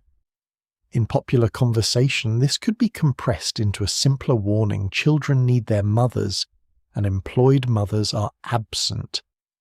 The difference between stable daily care and emotional deprivation was not always preserved. If a child became fearful, disobedient, withdrawn, or unusually attached, the paycheck could enter the diagnosis. A father's employment demonstrated responsibility. A mother's employment still required a defense. At noon, you eat a sandwich at your desk while 2 co-workers discuss their children. One says her son's teacher believes he needs closer supervision. She laughs lightly and says she will supervise him while typing invoices from 8:30 to 5. The other woman has told the office she is widowed because she believes supervisors accept necessity more readily than preference. Married mothers often learn to explain employment in respectable terms. The family was saving for a house, paying a debt, recovering from illness, or helping a husband establish himself. Enjoying the job was a more dangerous confession. Paid work could provide adult conversation skill pride and a small territory where a woman's competence was recognized directly. Those satisfactions did not mean she loved her children less, yet admitting them threatened the comforting idea that a mother's entire emotional life should be completed by the home. Need could be forgiven. Ambition looked suspicious. The suspicion was never distributed equally. Black mothers had long worked for wages in large numbers, often in domestic service agriculture, factories, hospitals, and other jobs shaped by discrimination and restricted opportunity.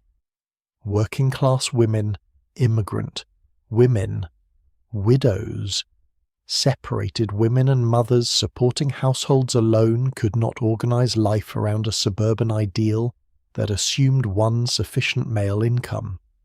Their labor was economically necessary and socially undervalued, while their mothering was judged by institutions that rarely provided equal schools, housing, medical care, or workplace protection.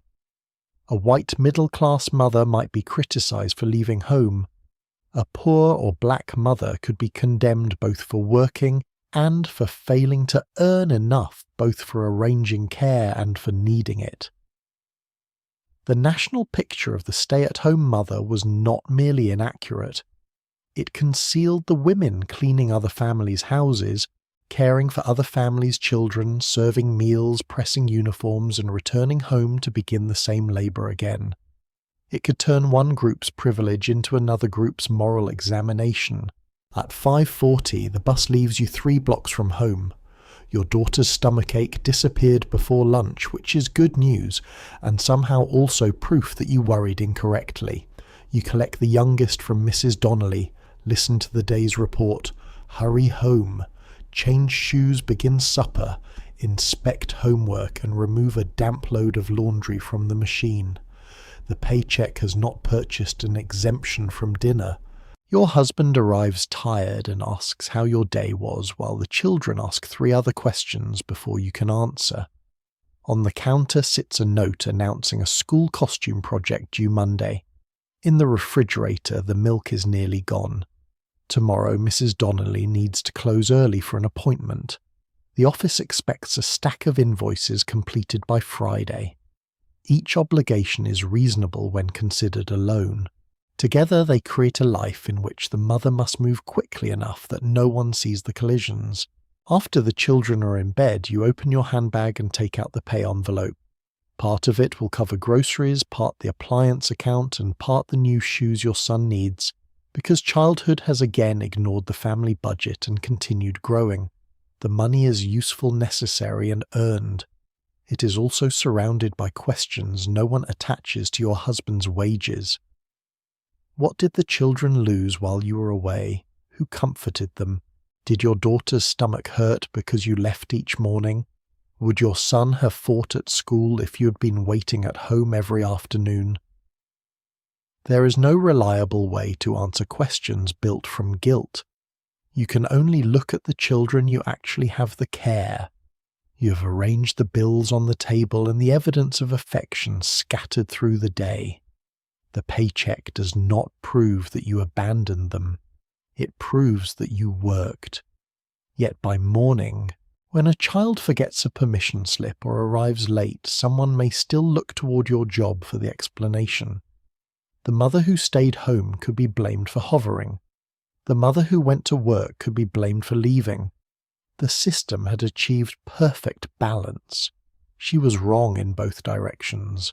A stay-at-home mother could be praised for devoting herself completely to her children and criticized for the same achievement before lunch. On Saturday morning, your 10-year-old son announces that he is going to ride his bicycle to the vacant lot beyond the railway embankment.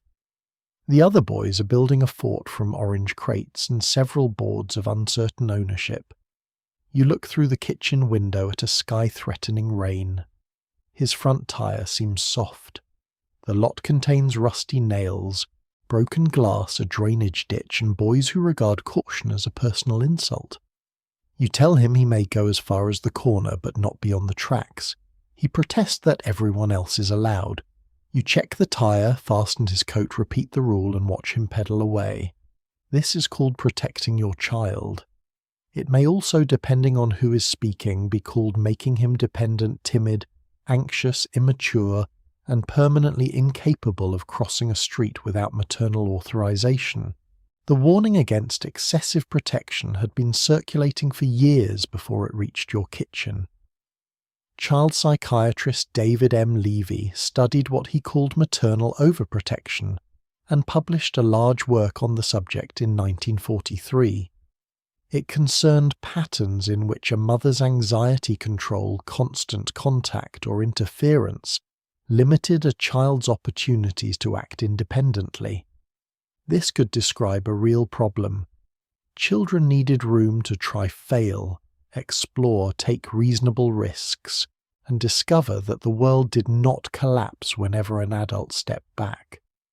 Yet the theory entered a culture that had already made mothers responsible for preventing injuries, illness, emotional disturbance, poor manners, school failure, and bad companions. She was ordered to guard every gate, then warned that standing beside the gate might weaken the child. The line between responsible care and dangerous devotion was rarely marked. Apparently the mother was expected to locate it while packing sandwiches. You spend the next half hour pretending not to watch the street. A saucepan dries beside the sink. Sheets move on the backyard line. Each time a bicycle bell sounds, you glance toward the window. The instruction to encourage independence sounds simple in a book because the book does not include the truck turning too quickly at the intersection, the older boy carrying firecrackers, or the memory of your son splitting his chin on the porch steps. Maternal fear was not always irrational. Childhood in the 1950s involved real physical freedom but also fewer safety devices, and a broad expectation that children would return home with cuts no one had scheduled. Still, anxiety could become visible in the child. A mother who called after him, repeatedly prevented every climb, settled every dispute, or spoke for him in front of adults, might teach him that danger was everywhere and that he could not manage it alone. The trouble was deciding when help became interference. The child naturally preferred a scientific standard protection was excessive whenever it prevented something he wanted, and insufficient whenever consequences arrived. At noon, he returns with mud on his trousers and a shallow cut across one palm. He says it is nothing, and hides the hand behind his back, which confirms that it is something. You wash the cut, remove a splinter, apply antiseptic, and ask what happened. A board slipped while the boys were lifting it onto the fort. You want to forbid another visit. Instead, you ask whether he knew the board had nails. He says yes, but not where all of them were. This does not improve the situation. You explain that independence includes noticing obvious hazards before placing one's body upon them. He rolls his eyes. You nearly take away the bicycle for a week, then hear an imaginary expert describing an over-anxious mother who converts ordinary adventure into fear. So you allow him to return the next day if he wears work gloves and helps remove the nails. You have attempted balance. No certificate arrives. The accusation of smothering reached beyond playground safety. A mother might be told that she answered too many questions for her child, chose his friends, corrected his clothing, monitored his homework, interrupted his arguments, or made herself too central to his emotional life. Sons attracted particular concern because independence and masculinity were closely linked in the public imagination. A boy was expected to separate from feminine domestic protection and move toward a male world of sports work, military service, competition, and self-command. If he remained shy, physically cautious, closely attached to his mother, uninterested in rough games, or slow to assert himself, commentators could search for evidence that she had held him too close. The school neighborhood temperament, health, and peer group might become supporting details. The mother remained the leading suspect because she'd been told to organize the child's earliest world, and was now blamed when he did not leave that world in the approved manner. Girls faced a different version of the same contradiction. Your daughter is 12 and has been invited to walk downtown with 2 classmates on Monday afternoon. They plan to visit the 5 and 10 buy hair ribbons and share a soda at the drugstore counter. She wants to go without you. You know the route. You also know that one of the girls enjoys daring the others to do things that become less amusing when reported accurately. If you refuse, your daughter may seem sheltered and become more secretive. If you agree, you're expected to know where she is, whom she meets, what she buys, how she behaves, and whether she returns at the promised minute. Independence for girls was encouraged only inside narrower boundaries of safety, reputation, and propriety. A mother had to release a daughter gradually while ensuring that no gossip, unsuitable boy, careless gesture, or late arrival attached itself to the family. She was accused of holding too tightly but remained responsible for everything that happened after she let go. The pressure was sharpened by the fact that staying home made a mother's attention highly visible. Paid employment could be blamed for absence. Full-time domestic motherhood could be blamed for over-involvement. Because you are present, you notice the unfinished homework, overhear the quarrel, remember the cough and see the nervous glance before school. Knowledge invites action. Action can become control. If you refuse to intervene, you may spend the afternoon wondering whether restraint is wisdom or laziness. Other adults offer judgments after the result is known. When the bicycle trip ends safely, perhaps you worried too much. When the child is hurt, perhaps you allowed too much freedom. When a daughter behaves confidently, the independence was healthy. When she makes a mistake, the mother should have known. Parenting advice often resembled a weather forecast issued after the storm, precise, confident, and not especially useful while you were deciding whether to pack an umbrella. Yet some mothers did use children's dependence to answer needs of their own, just as some fathers controlled families through money, authority, or silence. A woman whose adult identity had been narrowed almost entirely to motherhood might find separation painful. If praise, purpose, and social approval came from being needed, a child's growing independence could feel like the disappearance of the self she'd been instructed to become. This did not make her monstrous. It revealed another contradiction in the domestic ideal. Society told a woman to invest her intelligence, labor time, and emotional life in children, then expected her to release them gracefully, without admitting how much of her world was leaving with them. She was to build dependency during infancy, support confidence through childhood, encourage separation in adolescence, and never require acknowledgement of what the process cost. The child had stages of development. The mother was expected to transform silently between them. That evening your son sits at the kitchen table removing bent nails from a salvaged board with a claw hammer borrowed from the garage. You supervise from several feet away, resisting the urge to correct every strike. The first nail takes him 3 attempts. The second comes free more cleanly. He looks pleased but tries not to show it. Your daughter returns from a friend's house exactly on time and asks again about Monday's trip downtown. You agree, with a return time and enough coins to telephone home if plans change. Neither decision guarantees safety, confidence, good judgment, or gratitude. They are decisions made with incomplete information by a mother expected to know the future.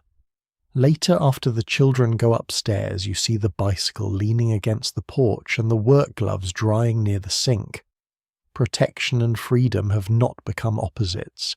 They have become a negotiation renewed each morning. Tomorrow, however, the language will grow less clinical and more accusing. It will no longer be enough to warn that a mother may overprotect her son. Writers and commentators will suggest that her love can weaken men, distort families, and endanger the nation itself. The mother has been called smothering. Soon she will be accused of momism. Momism was a small word with enough blame inside it to fill an entire house. On Monday evening, your husband sits beneath the living room lamp reading the newspaper, while your son struggles with a model airplane at the card table. One wooden wing refuses to fit into its slot. The boy tries, twice becomes frustrated, and calls for you. You leave the kitchen with flour on your hands and begin adjusting the stubborn piece. Your husband lowers the newspaper and tells him to work it out for himself. The correction is mild, but you understand the message beneath it. A boy must learn independence. You step back. The wing cracks. Your son looks toward you again, and now every possible response seems to carry a theory. Comfort him too quickly, and you may make him dependent. Tell him to stop complaining, and you may appear cold. Repair the wing yourself, and you have prevented perseverance. Leave him alone, and you have failed to encourage him. The model airplane cost less than $1.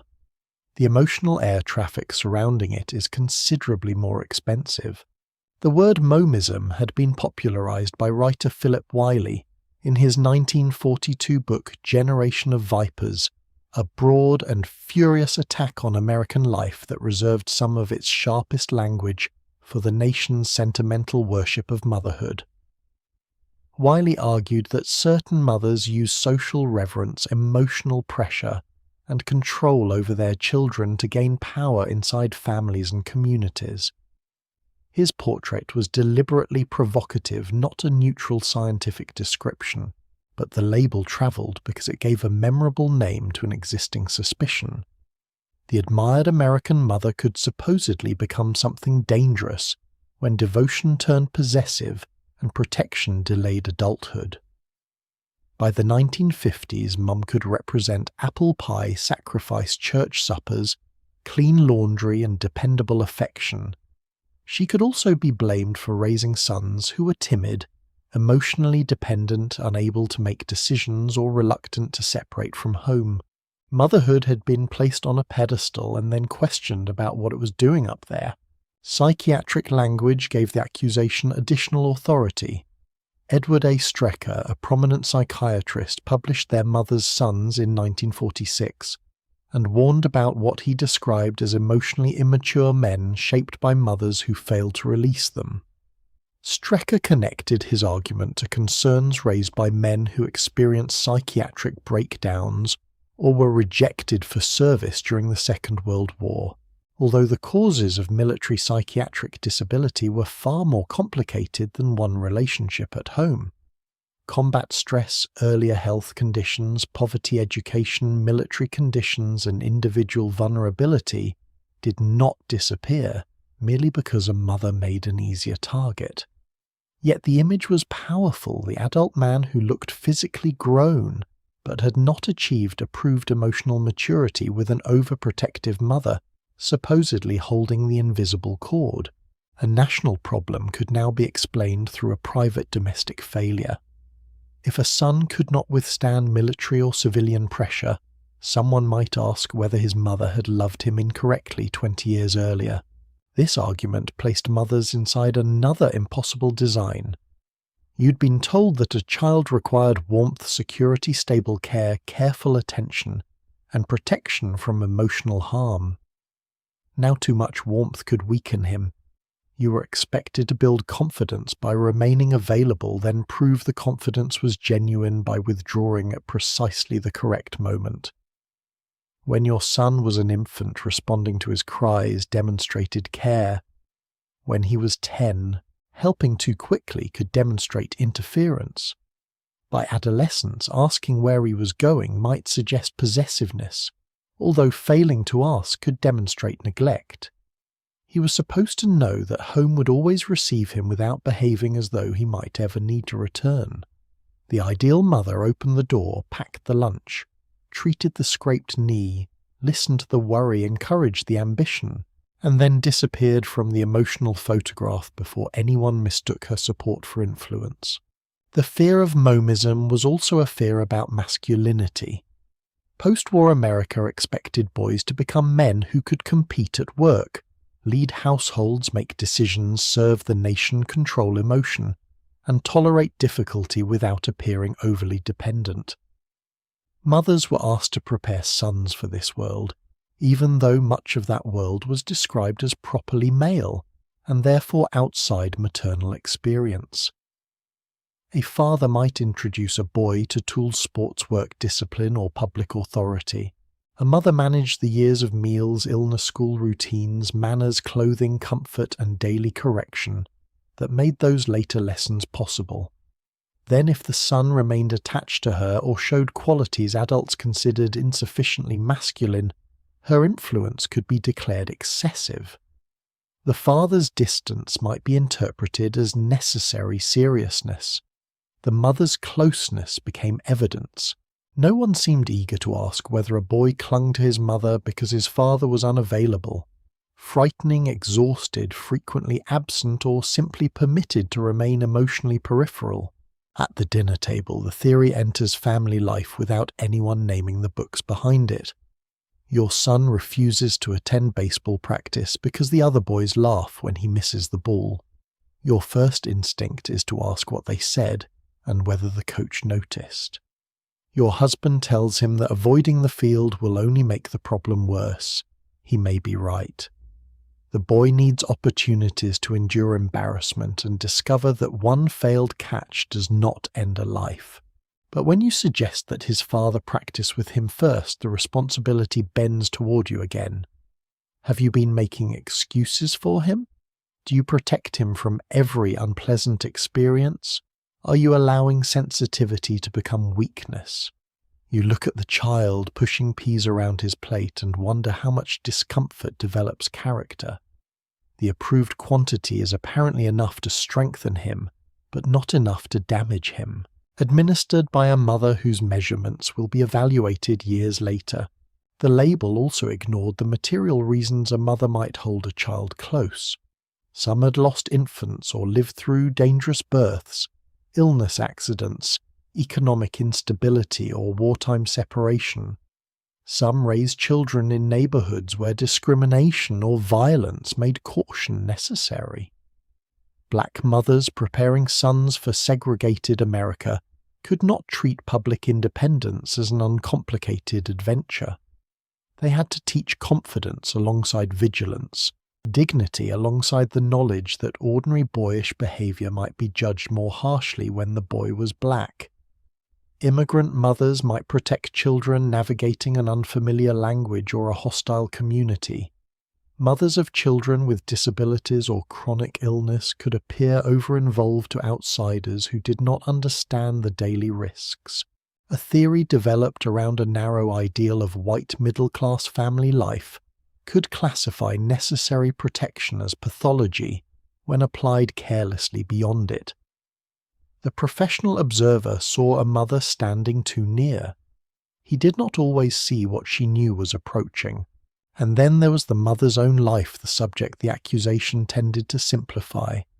A woman encouraged to find her highest purpose in motherhood might naturally become deeply invested in being needed. Advertising religious instruction, family advice and popular culture could tell her that successful children were her greatest accomplishment. Paid ambition might be discouraged. Independent identity might be treated as selfish. Then, when the children became older, she was expected to loosen her hold without grief, resentment, confusion, or visible need. If she struggled, commentators could describe her as manipulative, rather than asking what alternatives she had been allowed to build. The culture had placed all her emotional furniture in one room, and now complained that the room seemed crowded. Some mothers undoubtedly controlled children, resisted separation, or used guilt to preserve authority, but turning every close relationship into momism allowed society to criticize the mother without examining the domestic arrangement that had made motherhood her primary source of status. Later that night, your son returns to the model airplane. You sit nearby but keep your hands folded. He sands the damaged edge, applies too much glue, wipes some of it on his trousers, and fits the wing into place at a slight angle. The airplane will never pass an engineering inspection, but it belongs to him now in a way it would not have if you had repaired it. You tell him the wing looks strong. He smiles, then asks you to hold the body while the glue dries. You do. This is neither complete independence nor dangerous dependence. It is a child attempting something while a trusted person steadies one end. Real family life contains thousands of such moments too varied for a slogan and too ordinary for a psychiatric warning. Yet by the middle of the decade, experts were increasingly prepared to examine relationships like this for hidden causes of adult difficulty. Soon the mother would no longer be judged only in newspapers, advice books, and family conversations. She would sit across from a psychiatrist while her child's symptoms were interpreted as a map of everything that had gone wrong at home. The psychiatrist's office did not contain a witness stand, but the chair placed opposite the desk could make a mother sit as though testimony were about to begin. On Wednesday morning, you arrive at a child guidance clinic with your son beside you. and a referral letter folded inside your handbag.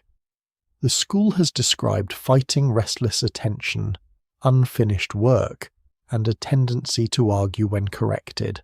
The receptionist asks you to complete several forms beneath a wall clock that ticks more loudly than seems medically necessary.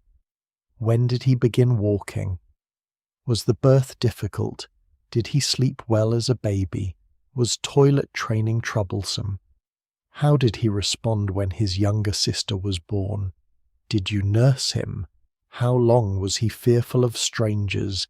Did he cling? Did he have nightmares? Did he prefer his father or his mother? The questions reach backward through 10 years of ordinary life, collecting details that seemed unimportant when they occurred. Your son swings one foot beneath his chair and studies a magazine. His behavior brought you here. Your memory will provide most of the evidence. Child guidance clinics had emerged earlier in the century from efforts to understand and prevent delinquency, emotional disturbance, and school difficulties before they hardened into adult problems. By the post-war years, many clinics brought together several professional perspectives. A psychiatrist might evaluate the child's emotional life. A psychologist might administer tests. A psychiatric social worker might interview the parents and investigate the family's history, relationships, housing, school experience, and daily routines.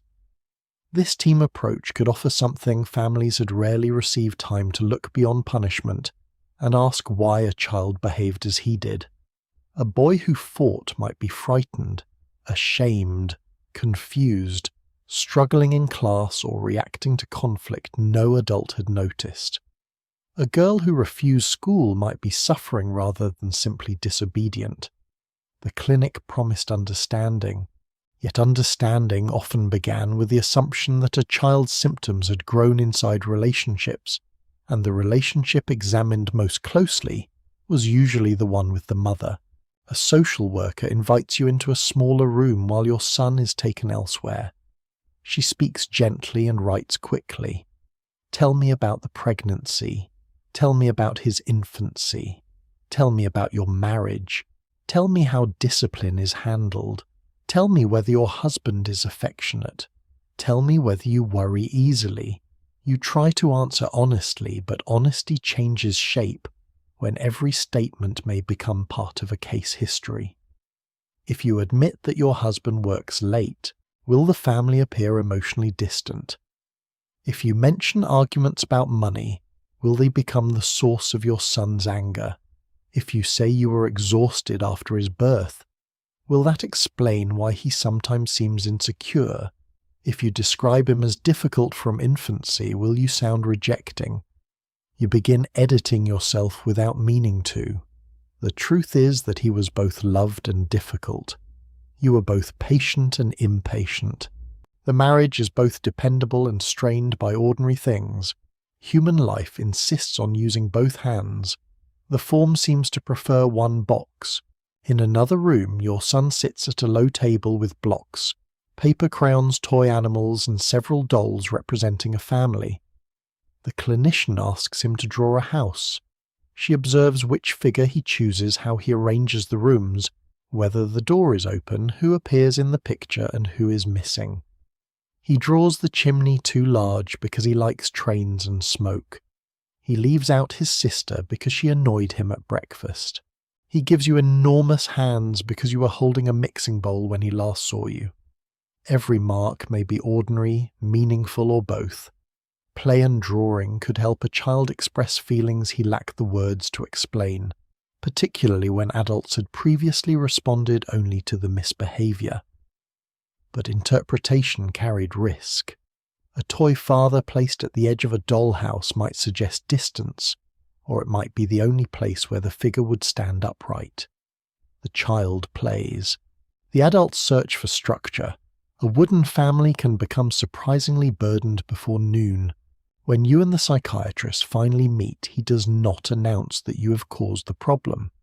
The conversation is more careful than that. He asks about your son's anger, your reactions, the father's authority, the rival of the younger children, and the expectations placed on him at school. He suggests that the boy may feel caught between wanting independence and still needing reassurance. Perhaps criticism embarrasses him and aggression protects him from appearing weak. Perhaps conflict at home has made him alert to tension. Perhaps your efforts to prevent trouble have unintentionally communicated that you do not trust him to manage frustration. The explanations are offered as possibilities, not verdicts. Yet you hear one conclusion more loudly than the others: your care may be part of the problem. The clinic has taken a fight involving two boys, a crowded classroom, academic frustration, peer ridicule, and a father who is often tired after work, then found the most available person in the system. You're sitting directly in front of it.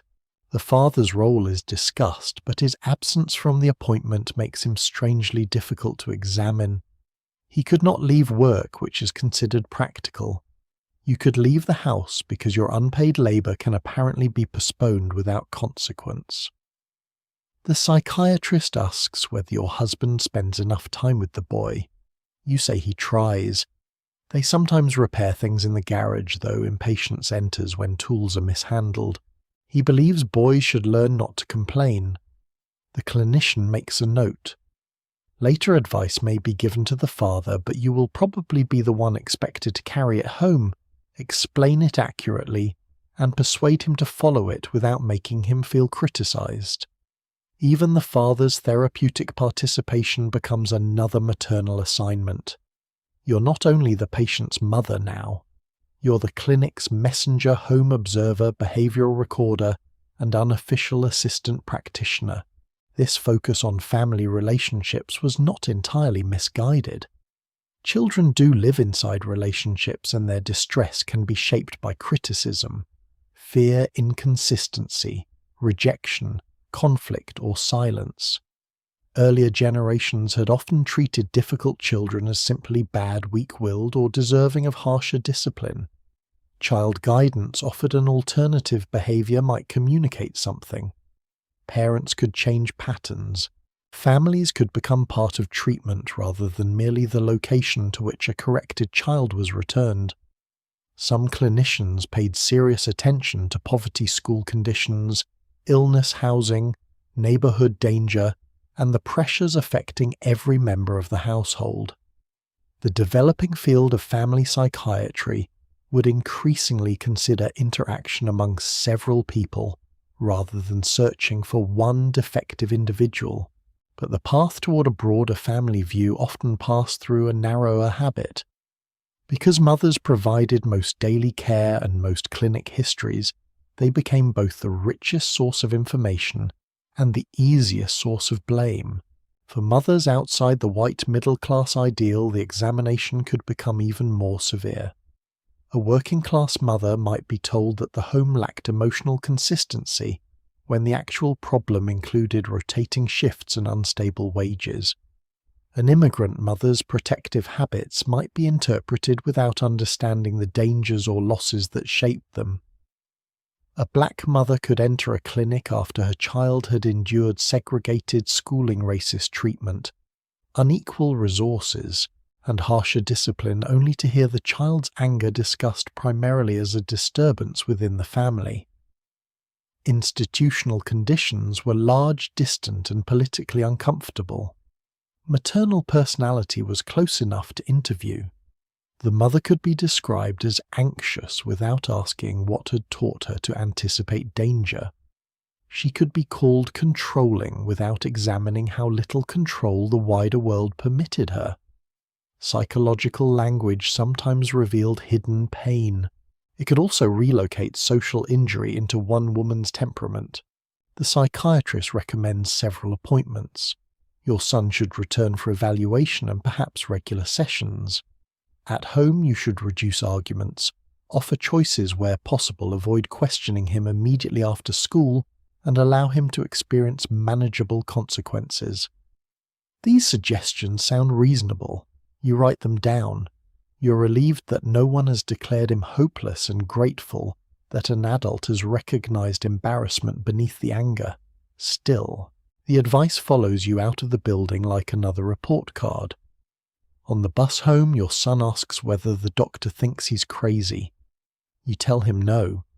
You say the clinic is meant to help both of you understand what happens before he loses his temper. He asks whether you have to see a doctor too. The question is innocent. It still lands accurately. That evening you try the new approach. When he leaves his bicycle in the driveway, you do not immediately lecture. You ask what will happen if his father backs over it. He sighs, retrieves the bicycle and returns it to the garage. This small success feels almost suspiciously easy. At dinner he interrupts. His sister becomes irritated when corrected, then stops himself before shouting. You notice, but do not praise him so extravagantly that self-control becomes another performance. The clinic may help. The family may learn. None of that changes the quiet burden beneath the process. When the child improves, treatment will be working. When he does not, the home environment may require further examination. After the dishes are dry, you open your handbag and reread the appointment card. The psychiatrist's office has given the family a new language for distress. Soon that language will become far more dangerous. Some experts will suggest that a mother's emotional coldness can help produce not ordinary misbehavior, but profound mental illness itself. Emotional coldness could not be measured with a thermometer, but mid-century psychiatry became remarkably willing to search for it in a mother. Across town from the child guidance clinic, another mother sits in another waiting room with a little boy who does not behave like the children pictured in parenting magazines. He rarely answers when relatives call his name. He becomes distressed when the breakfast cup is moved to a different place. He can spend long stretches arranging wooden blocks into precise rows, then scream when his sister touches one. He has memorized the numbers printed on streetcars, but cannot easily tell you when he is hungry. At school he avoids group games and presses his hands over his ears when chairs scrape against the floor. You have brought him to specialists because you want help understanding a child you love. Instead, the questions begin circling you. Were you affectionate during infancy? Did you hold him enough? Did you hold him stiffly? Did you want the pregnancy? Were you disappointed by him? Does your marriage lack warmth? The child's differences are visible. Your alleged emotional temperature becomes the proposed explanation. In 1943, child psychiatrist Americana published a detailed description of 11 children whose behavior shared an unusual pattern. He called the condition early infantile autism and described profound social distance difficulty with ordinary relationships, a strong desire for sameness and distinctive uses of language. Importantly, Kanner's first paper ended by suggesting that these children came into the world with an inborn difficulty in forming the usual contact with people. That idea did not blame mothers. But the same paper also described many of the parents as highly intelligent, professionally accomplished, formal, and emotionally restrained. Later discussions gave increasing attention to the supposedly cold atmosphere surrounding some of these families. In a culture strongly influenced by psychoanalytic explanations, observations about parental personality could slide into theories of causation. The child seemed emotionally unreachable. The parents appeared reserved during a clinical interview. The conclusion began assembling itself. Perhaps the child had withdrawn because warmth was missing at home. A description became a suspicion, and the suspicion gradually acquired the authority of professional language. You sit opposite the doctor while your son turns the wheels of a toy truck without moving it across the floor. The doctor asks how often you embrace him. You answer that he frequently pulls away when touched. He writes something down. You explain that you stopped forcing kisses because they upset him. Another note. When he was an infant, you held him while he cried, but sometimes he became calmer when placed alone in the crib. You learn to respect that. The behavior that taught you how to care for him can now be used to suggest that you withdrew affection. If you describe yourself as warm, you may seem defensive. If you admit that connecting with him has been difficult, the difficulty may be interpreted as rejection. If you remain composed, you appear cold. If you cry, perhaps you're unstable, guilty, or excessively involved. The interview seems to contain no neutral expression. Your son's response to the world is being explained through your response to him, though the direction of cause has never been established. He may avoid touch because of his own neurological development. You may have adapted to what he can tolerate. The theory reverses that sequence and places the mother at the beginning. The idea did not arise in isolation. Mid-century psychiatry often searched early family relationships for the origins of serious mental and emotional conditions. In the late 1940s, psychoanalyst Frieda Fromm-Reichmann used the term schizophrenic mother while discussing family patterns associated with schizophrenia. The concept was never a proven biological explanation, yet versions of it spread through professional and popular discussions. An intensely controlling, rejecting, confusing, or emotionally cold mother might supposedly help create severe disturbance in a child. Childhood autism was also frequently classified near childhood schizophrenia, making the boundaries between diagnoses unclear. Different clinicians held different views, and not all psychiatrists blamed parents. Some retained biological explanations or recognized that the evidence was uncertain. But nuance traveled poorly beyond professional journals. By the time a theory reached a magazine article, clinic conversation, or concerned relative, it could become brutally simple. A child withdrew because his mother had withdrawn first. The father's personality, genetics, neurological development, sensory differences, medical history, and the limits of psychiatric knowledge quietly moved to the edge of the room. The cruelty of the theory was strengthened by the behavior it claimed to explain. A child who did not seek comfort in an expected way could appear to prove that comfort had not been offered. A child who resisted touch could be treated as evidence of a mother who had not touched him warmly enough. A child who repeated words, preferred objects to conversation, or became distressed by change might seem to confirm that ordinary emotional exchange had failed at home. The theory converted the condition's visible features into testimony against the caregiver. You remember trying everything. You sang while washing dishes because he liked the same melody repeated. You cut labels from his shirts because he could not bear the rough fabric against his neck.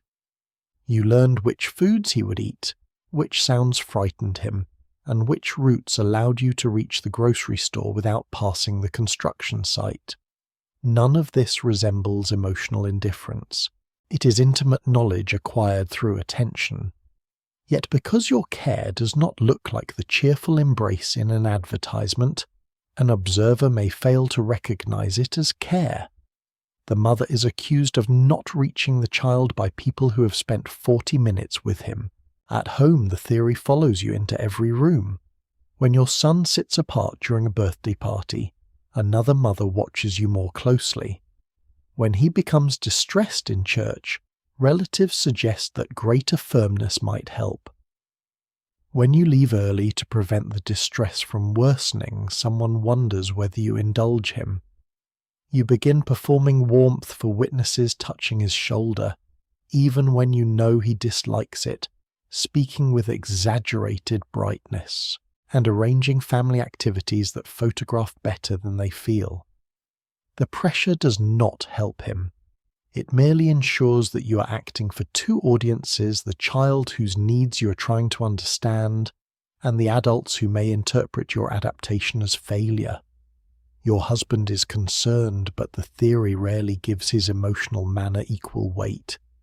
If he is reserved, he is a serious man. If you are reserved, you may be the cause. If he works late, he is providing. If you seem exhausted during an appointment, perhaps you resent motherhood. The emotional climate of the family is reduced to one woman's facial expression beneath office lighting. the consequences could reach beyond shame. When clinicians believed the family environment had produced the disorder, treatment might focus on changing the mother, removing the child from the home, or limiting parental involvement rather than helping families understand the child's actual needs. Institutional placement was sometimes recommended for children with significant developmental differences, and parents could be told that separation offered the best hope. The mother might then be blamed twice, first for supposedly causing the condition, and again for resisting the professional advice to surrender daily care. Some parents accepted recommendations because experts seemed certain and alternatives were scarce. Others questioned them, searched for different physicians, organized support, and began insisting that their children's conditions were not manufactured by defective maternal affection. Their resistance mattered. Parents observed abilities and patterns that brief clinical encounters missed. They knew that a child who ignored ordinary conversation might recognize every song on the radio, that apparent indifference could coexist with attachment, and that distress during change was not a calculated rejection of family love. The expert possessed credentials. The mother possessed years of evidence that the theory could not comfortably explain. The burden was again intensified by class, race, language, and access. A wealthy family might reach a famous specialist and still be wounded by his conclusions. A poor family might never receive a clear diagnosis at all, encountering schools or institutions that describe the child as unmanageable, intellectually deficient, or improperly disciplined. A black mother seeking help inside segregated systems could face racial stereotypes layered over psychiatric blame. An immigrant mother's formal manner, limited English, or reluctance before authorities might be mistaken for emotional distance. Clinical judgments about warmth were never made outside culture. They depended on expectations about eye contact, speech, affection, obedience, and how a respectable mother should present herself. The supposedly objective observer brought his own picture of family life into the room. Mothers who did not resemble it could be classified before their children were understood. Today, autism is understood as a neurodevelopmental condition, not the result of an emotionally cold mother. Parenting does not create autism, schizophrenia, or the developmental differences clinicians were struggling to classify in the 1950s. The old theory failed because it mistook correlation, clinical impression, and cultural prejudice for cause. But you do not have the comfort of that later knowledge as you leave the office. You have a child holding one red wooden block, an appointment card in your handbag, and the suggestion that somewhere in your love there may have been a fatal absence. Outside, he stops to watch sunlight flash across the rotating sign above a drugstore. You stand beside him without forcing his attention toward you. After a moment, he takes your hand not because the doctor requested it, but because the traffic is loud. The gesture is brief. It is also enough. You cross the street together, carrying a diagnosis still being shaped and a blame that never belonged to you. By tomorrow, society will return to smaller accusations. A fall from a swing, a cut knee, or an afternoon beyond the mother's sight will once again raise the familiar question, why had she not prevented it? A playground injury lasted only a few seconds. The judgment surrounding it could remain for years. On a bright Saturday afternoon, you stand near the edge of a neighborhood park holding a paper bag of groceries, while your daughter waits for a swing. The playground is a landscape of painted steel, packed dirt, splintering wooden seats, and children moving with the confidence of people who have never completed an insurance form. Boys climb over the top rail of the slide instead of using the ladder. Girls spin the merry-go-round until dresses flare and someone begins reconsidering lunch. A toddler wanders beneath the swings while three mothers call his name from different directions. You have told your daughter not to stand on the seat, not to jump while moving, and not to compete with the older child who claims she can swing high enough to touch the clouds. The instructions are clear. The child has heard them. This does not mean the child has adopted them as policy. For several minutes nothing happens. You speak with another mother about the price of meat and glance toward the swings between sentences. Your daughter pumps her legs higher. The chain groans. Her hair ribbon loosens. You call for her to slow down, but a delivery truck passes on the street and carries your voice away beneath its engine. Then she lets go. Perhaps she intended to jump. Perhaps one hand slipped. Perhaps the older girl shouted something that transformed caution into a matter of personal honor. She lands badly on one foot, falls forward, and strikes her chin against the hard ground. The sound is small. Her cry is not. You drop the grocery bag, scattering 2 oranges beneath a bench, and reach her before the swing has stopped moving. Blood appears along the edge of her chin with the efficient drama of facial cuts. Every adult in the park turns toward you. The child is injured. The mother is now visible.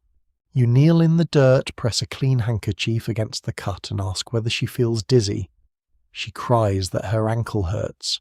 Another mother retrieves the oranges. A third says the wound may need stitches. One woman asks whether you saw her jump.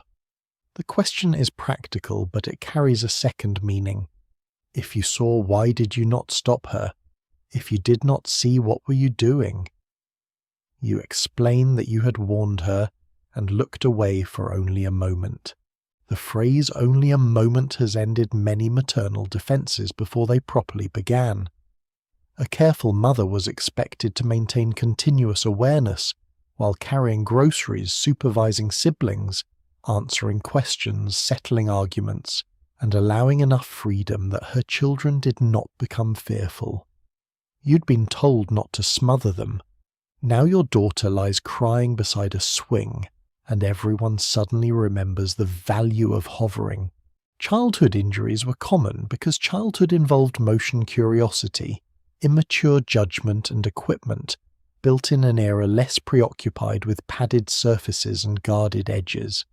Children climbed trees, crossed streets, skated on uneven pavement, handled pocket knives, explored construction sites and rode bicycles without the protective gear.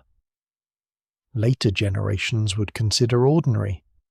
Many adults accepted cuts and bruises as part of growing up. A scar could become a family story, and a torn knee might receive iodine, a bandage, and instructions not to bleed on the furniture. Yet the tolerance for risk existed beside a powerful ideal of maternal vigilance. The mother was supposed to let children develop courage while preventing the injuries through which courage was often developed. A boy who returned muddy and bruised was adventurous. A girl who fell from a swing had perhaps been insufficiently watched. The child was praised for independence after the danger passed. The mother was asked why independence had been permitted to become dangerous.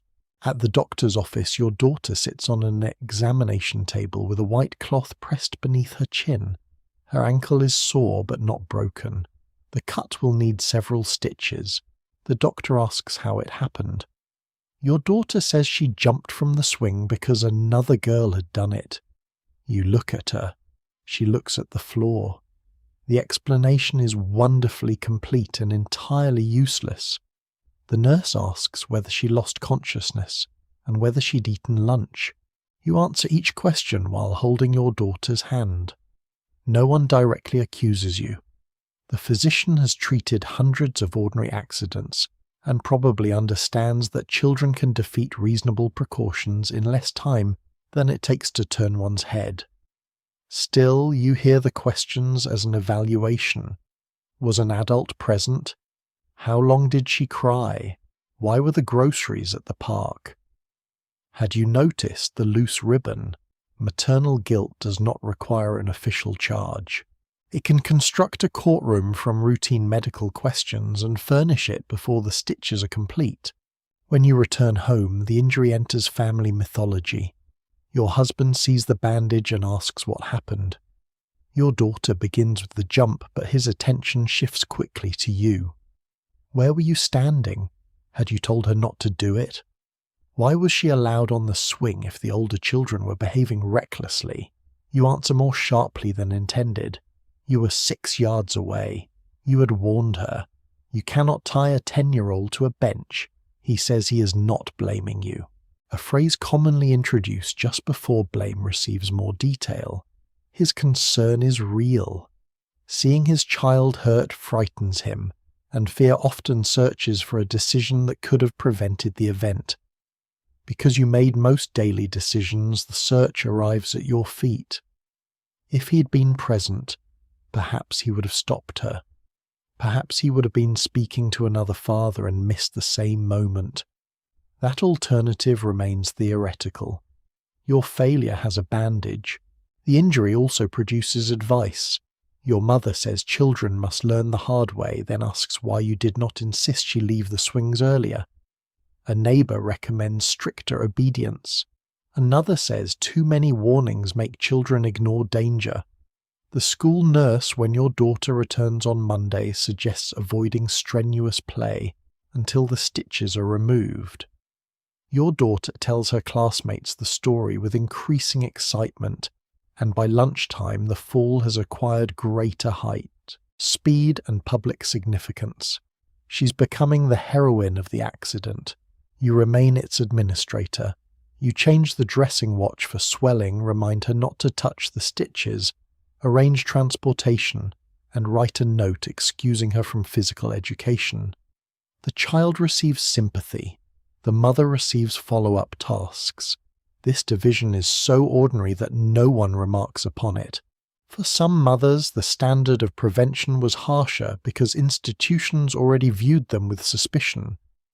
A poor mother whose child was repeatedly injured might face questions about neglect without anyone considering unsafe housing, crowded rooms, hazardous streets, or the absence of affordable care. A working mother could be blamed because an accident happened while she was away. A black mother might encounter officials who interpreted the same injury through racist assumptions about family disorder or inadequate supervision.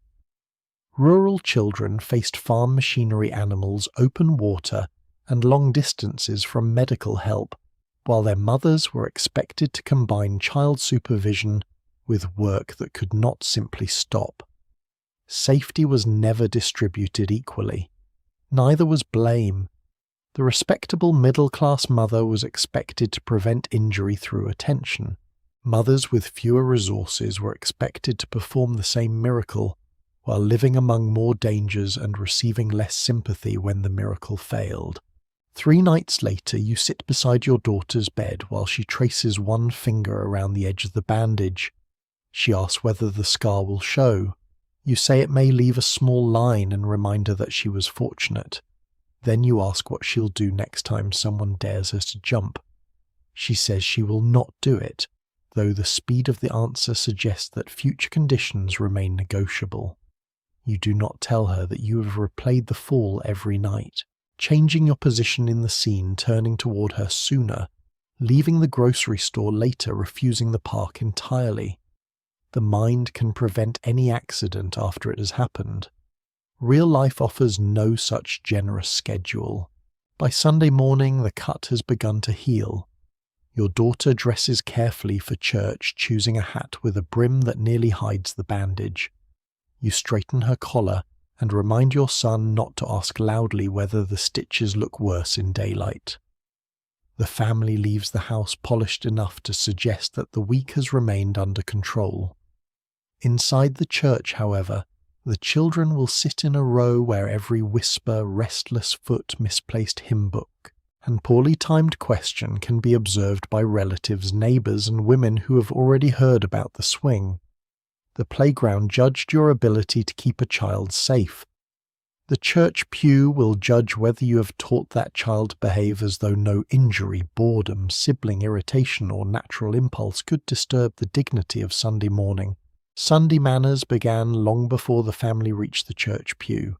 At 7:30 in the morning you are already ironing a white collar while bacon curls in the skillet, and 3 children move through the house with no apparent knowledge that respectability has a departure time. Your daughter's stitched chin is healing beneath a narrow bandage. Your son cannot find one polished shoe, though its partner stands accusingly beside the front door. The youngest has removed the clip-on tie you fastened 2 minutes ago and is using it to restrain a wooden toy horse. Sunday clothes wait across the beds, a pressed dress, a small jacket, cotton gloves, dark socks and hats that must survive breakfast without acquiring jam. The church service will last roughly an hour. Preparing children to appear reverent for that hour has occupied most of the morning. By the time everyone reaches the automobile, you have brushed hair, cleaned fingernails, located a handkerchief, separated one argument, repacked the offering envelopes, and reminded the family that the sanctuary is not a place for pushing. You have not yet entered the house of worship. You have already performed several minor miracles. The church steps create the first public inspection point. Families arrive beneath bells, shake hands near the doors, and exchange greetings with ushers, neighbours, relatives, and women who can identify a crooked hem from across a parking lot. Your children are expected to speak when spoken, to look pleasant without appearing noisy, and enter in an orderly line rather than charging toward familiar friends. A boy who removes his hat promptly has learned respect. A girl who remembers her gloves appears carefully raised. A child who hides behind his mother may be shy, poorly socialized, or simply confronted by 6 adults asking how much he has grown. Your youngest refuses to greet an elderly church member because he is studying the polished head of her cane. You guide him forward and prompt the correct words. He whispers them toward the floor. The woman smiles kindly and tells you that children must be taught confidence. You thank her. 2 minutes later, another woman remarks that young children should not be pushed into adult conversations. This is the Sunday version of expert parenting contradictory advice delivered beneath stained glass. Inside the sanctuary, the pew becomes a narrow wooden stage. You place the children, strategically separating the two most likely to provoke each other and keeping the youngest within reach of your right hand. Hymnals, offering envelopes, pencils, gloves, and the church bulletin are arranged like emergency supplies. The service begins with organ music, and the room settles into a silence far deeper than any silence available at home. Immediately, every small sound becomes magnificent. A shoe scrapes the floor. A bulletin crackles. Someone drops a coin which rolls beneath 3 pews with the determination of a tiny metallic missionary. Your daughter asks whether everyone can see her bandage. Your son whispers that the youngest is drawing on the offering envelope. You correct each problem without turning your head too sharply, because visible irritation would suggest that the household lacks spiritual calm. A mother in church was expected to discipline through eye contact. One finger on a sleeve and a facial expression subtle enough not to interrupt the sermon, but powerful enough to stop a child from exploring the underside of the pew. Children's behavior during worship could be interpreted as evidence of religious instruction at home. A child who bowed his head, repeated familiar responses, sang the hymns, and resisted dismantling the pencil rack demonstrated that reverence had been practiced beyond Sunday morning. A child who fidgeted might simply be 6 years old in stiff clothing, listening to language designed for adults while watching sunlight move across a window. Yet boredom was not considered a complete defense. You were expected to prepare the child spiritually and practically explain the service, teach quietness, bring an acceptable picture book for the very young, and remove anyone whose distress became public. Many congregations offered nurseries, Sunday schools, or children's classes, though arrangements varied widely by denomination, region, church size, race, and local custom. Some families sat together throughout worship because learning to behave in the sanctuary was itself considered part of religious formation. This left the mother responsible for producing stillness from bodies recently designed to run climb, question, whisper, and require the lavatory at exactly the wrong moment. The minister preached about patience. The practical demonstration occurred in row 7. Halfway through the sermon, the youngest begins swinging his legs against the pew. Thump. Pause. Thump. You place a hand on one knee. He stops, then discovers that the bulletin can be folded into a narrow tube. Your son notices and attempts to help, which is not help. A woman seated behind you clears her throat. She may have a cold. She may also be communicating on behalf of the congregation. You confiscate the paper tube and give the child a small cloth book from your handbag. He turns the pages for 30 seconds, then announces in a clear voice that the picture of Noah's Ark contains only one giraffe. Several people smile. One man chuckles. Your face grows warm. The remark is harmless, even charming, but charm is safest when it belongs to someone else's child. If you laugh, you may encourage interruption. If you scold him, you transform a minor comment into a scene. You lean close, whisper that questions can wait, and wonder whether divine patience includes mothers trying to silence zoological criticism during prayer. The pressure was not merely about quiet. Church manners carried family reputation because congregations often functioned as social communities as well as religious ones. People exchanged news, organized meals, arranged visits, taught children, helped families during illness, and remembered who attended regularly. A child's conduct could affect how adults understood the entire household. If your son was respectful, perhaps his parents maintained good standards. If your daughter appeared vain, rude, careless, or too interested in a boy across the aisle, someone might wonder what was permitted at home. Mothers often performed much of the labor that connected children to church life, preparing clothes, practicing memory verses, transporting them to Sunday school, contributing food, supervising youth activities, and reminding them to write thank you notes after receiving help. Fathers might hold formal authority in the family or visible positions within the congregation, but the weekly evidence of religious upbringing appeared in the children's collars, voices, posture, and behavior. The theology could be delivered from the pulpit. Its domestic implementation was assigned elsewhere. That judgment did not operate equally in every church or for every family.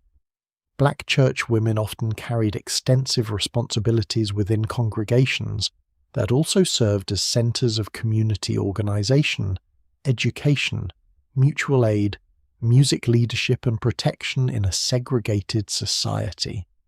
Their children's appearance and conduct could become part of a carefully maintained dignity in a world eager to deny it, making Sunday preparation both a source of pride and an additional burden. Catholic mothers might organize family life around mass parish schools, sacramental preparation, and devotional routines different from those of Protestant neighbors. Jewish mothers guided children through synagogue life, Sabbath observance, religious education, and community expectations that did not fit the dominant Protestant picture of Sunday morning. Rural congregations, immigrant parishes, small storefront churches, and wealthy suburban sanctuaries each created different forms of belonging and scrutiny. Faith could offer mothers friendship, assistance, purpose, and genuine comfort. It could also provide a room full of witnesses who knew the children's names and considered their manners public information. After the final hymn, the children are released into the aisle where an hour of restrained energy returns at once. Your son nearly collides with an usher. Your daughter joins two friends near the fellowship hall. The youngest asks whether refreshments include cookies and is disappointed to learn that spiritual growth does not guarantee frosting. You exchange polite conversation while monitoring 3 separate directions. Someone praises how quietly the children sat. You accept the compliment, knowing that the youngest spent 12 minutes attempting to remove a loose thread from the pew cushion. Another mother mentions hearing about the playground accident and says girls must be watched carefully at that age. You smile because the sanctuary has not eliminated the trial. It has merely improved the lighting. Then a Sunday school teacher tells you that your daughter was especially kind to a younger child that morning. The comment brings real relief. Her behaviour can reflect something good without becoming proof that you engineered every generous impulse. Perhaps children absorb guidance. Perhaps they also possess their own character. At home, the polished shoes are removed, the gloves placed on a dresser, and the family sits down to a late meal. The children discuss who whispered, who sang too loudly, and who received 2 cookies in the fellowship hall. Your husband says they behaved well overall. You look at the bent bulletin, the lost hair ribbon, and the dark mark on one knee of your son's trousers. Overall is a merciful word. The church pew has tested patience, manners, memory, religious instruction, clothing, and the mother's ability to correct misconduct without publicly admitting that misconduct exists. The children have survived. So has the family reputation. Tomorrow the setting will be less solemn, but no less judgmental. In the grocery store, the children will ask for cereal, candy, and brightly packaged food, while adults quietly measure what their mother buys, what she refuses, and whether their appetites reveal discipline, indulgence, health, or another domestic failure waiting in the shopping cart. The grocery cart looked like a wire basket on wheels. By the time it reached the checkout counter, it could resemble a written examination in nutrition, budgeting, discipline, affection, and maternal character. On Monday afternoon, you enter a fluorescent supermarket with your youngest child seated in the folding metal seat, and the older 2 instructed to remain beside the cart. The air smells of ground coffee-waxed floors, oranges and cold meat from the refrigerated cases. Your paper list contains milk, bread, potatoes, canned tomatoes, hamburger eggs, soap flakes, and whatever fruit the week's money will permit. The children immediately discover several additional necessities printed in red lettering and guarded by cartoon animals. Your son wants the cereal advertised during his Saturday television program. Your daughter wants sandwich cookies because another girl receives them in her lunchbox. The youngest reaches toward a display of candy bars placed at precisely the height of a small determined arm. You've been in the store for 4 minutes. Already the children's appetites, the advertising industry, and the household budget have open negotiations. The cereal aisle is where modern abundance becomes a test of maternal resolve.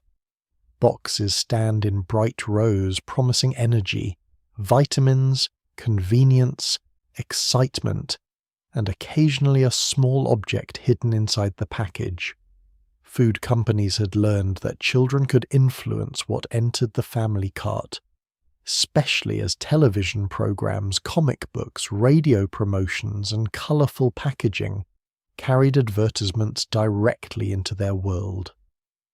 The child did not need to understand price, nutritional value, or the fact that 6 other items were already competing for the same grocery money. He only needed to remember the jingle. Your son points toward a sweetened cereal and explains that it contains something important for growing boys. He cannot remember what. The box assures him that it is wholesome. The cartoon character appears delighted. The suggested breakfast pictured on the package includes cereal, milk, juice, toast, and perhaps enough supporting food to make almost any bowl appear nutritionally respectable. You compare prices, inspect the label, and choose the plainer cereal. Your son reacts as though you have personally withdrawn colour from childhood.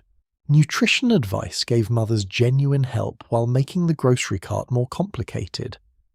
In 1955, government guidance still reflected the basic 7 food groups introduced during the Second World War, and revised after it, encouraging families to include different categories of vegetables and fruit milk, products, meat or alternatives, eggs, breads, and cereals and butter or fortified margarine.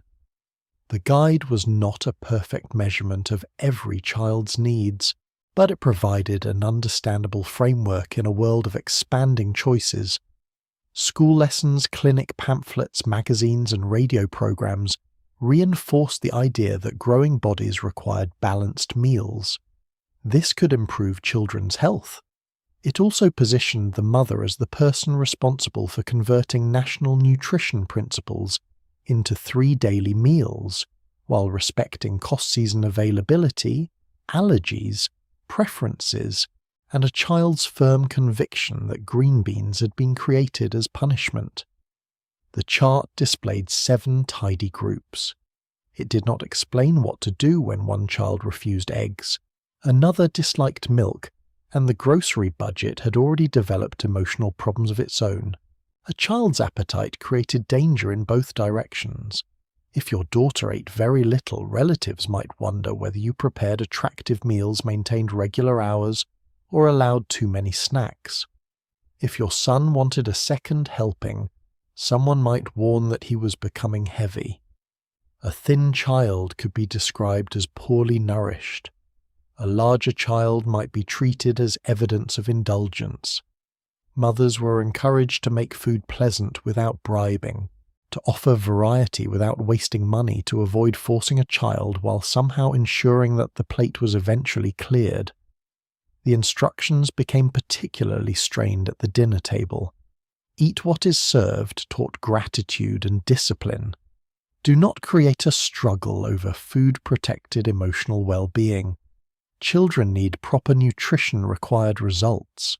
The child meanwhile possessed an appetite that changed by the hour, and a suspicion that any vegetable touched by gravy had entered under false pretenses. You could prepare the meal. You could not manufacture hunger at 6 o'clock. Nevertheless, when eating went badly, the failure seemed to belong to the cook rather than the digestive system. Sugar carried its own collection of meanings. Its sweetened oatmeal filled the candy counter, coated certain cereals appeared in soft drinks, and helped packaged foods compete for children's loyalty. Mothers worried about spoiled appetites and dental decay, while adults also used candy as a reward, a holiday pleasure, a sign of affection, or a reliable method of persuading a child through a department store. The contradiction fitted comfortably inside one handbag. Do not eat sweets before supper. Be good, and you may have a treat. Do not ask for candy. Here is a peppermint to keep you quiet during the appointment. The sugar bowl on the kitchen table became both temptation and management tool. What had not yet been established was the later popular claim that sugar itself routinely caused hyperactive behavior. In the 1950s, household the more immediate behavioral problem was often the argument surrounding the sweet, the begging, refusal, bargaining, secret eating, sibling comparison, and public scene near the checkout. The candy did not need to alter the child's personality. Its location beside the cash register had already tested everyone's character. At the meat counter, you recalculate the week. Prices determine whether Tuesday's supper will contain chops, meatloaf, or condensed soup, applied to something that requires encouragement. The youngest begins asking for a cookie. You say no. He repeats the request with greater emotional investment, then arches backward in the cart seat and announces his suffering to the produce department. Other shoppers glance over. A tantrum in public could be read as hunger, fatigue, poor discipline, excessive indulgence, or an ineffective mother losing control beside the lettuce.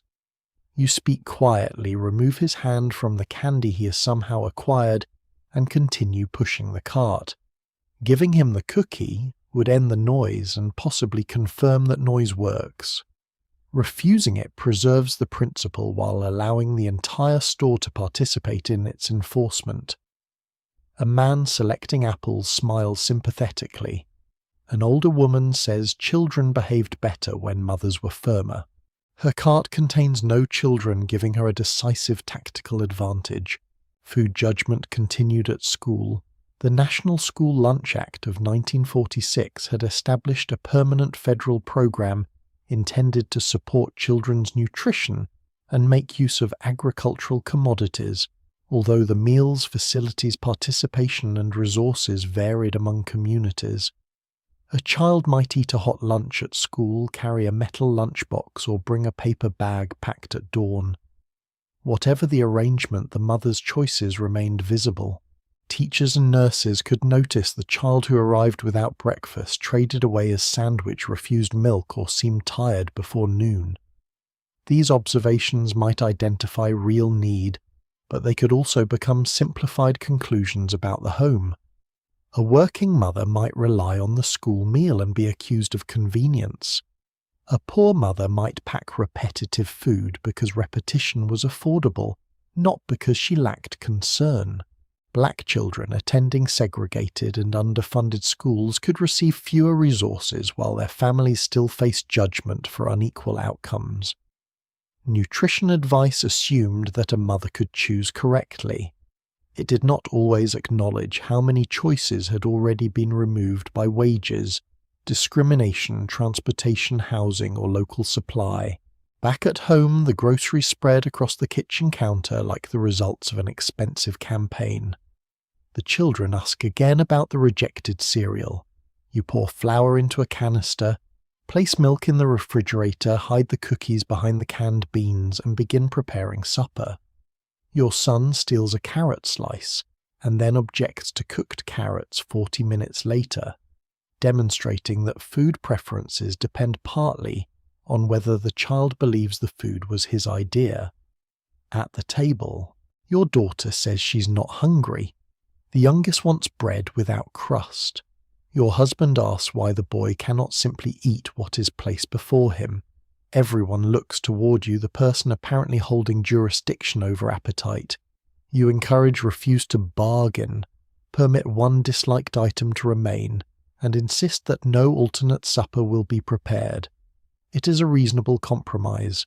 It also required planning the menu, purchasing the food, carrying it home, storing it, cooking it, serving it, interpreting 4 reactions, and defending the final policy. After dinner, the sugar bowl sits beneath the hanging lamp while your son completes homework and your daughter packs tomorrow's lunch. She asks for 2 cookies because another girl brings 3. You allow 1 and add an apple. She says apples are embarrassing. You had not realized fruit possessed a social reputation, but childhood continues its research. The grocery cart is empty now, yet its examination remains throughout the house. Did you feed them enough? Too much? The right things? Did you create good habits or unnecessary conflict? Were treats affectionate or indulgent? Was refusal firm or cold? The mother was expected to nourish bodies, shape manners, manage desire, resist advertising, preserve pleasure, prevent waste, and accomplish it all within the weekly envelope. Soon the children's desires would move beyond cereal boxes and cookies. A teenage daughter would want lipstick records late evenings and the company of boys. The mother who'd been asked to supervise appetite would next be asked to supervise morality. A teenage date began with 2 young people, but it required the administrative cooperation of an entire household. At 6:30 on Friday evening, your 15-year-old daughter stands before the bathroom mirror, applying lipstick with the concentration of a laboratory technician. A portable record player turns softly in her bedroom, sending a restless rhythm through the hallway, while a skirt cardigan, comb bobby pins, and 3 rejected pairs of earrings lie across the bed. Downstairs, the rotary telephone has already rung twice. The first call was from the boy confirming the time. The second was from his mother confirming what he had apparently already confirmed. They are attending a school dance followed by a soda with friends, and he will bring her home by 11. This sounds simple until you remember that her dress must appear attractive without suggesting dangerous ambition.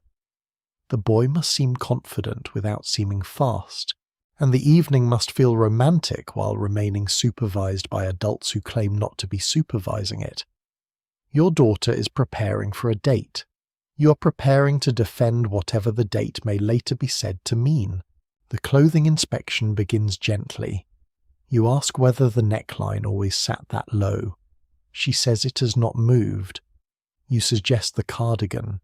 She says the gymnasium will be hot. You mention that she may carry it. She asks whether you trust her. This is unfairly efficient.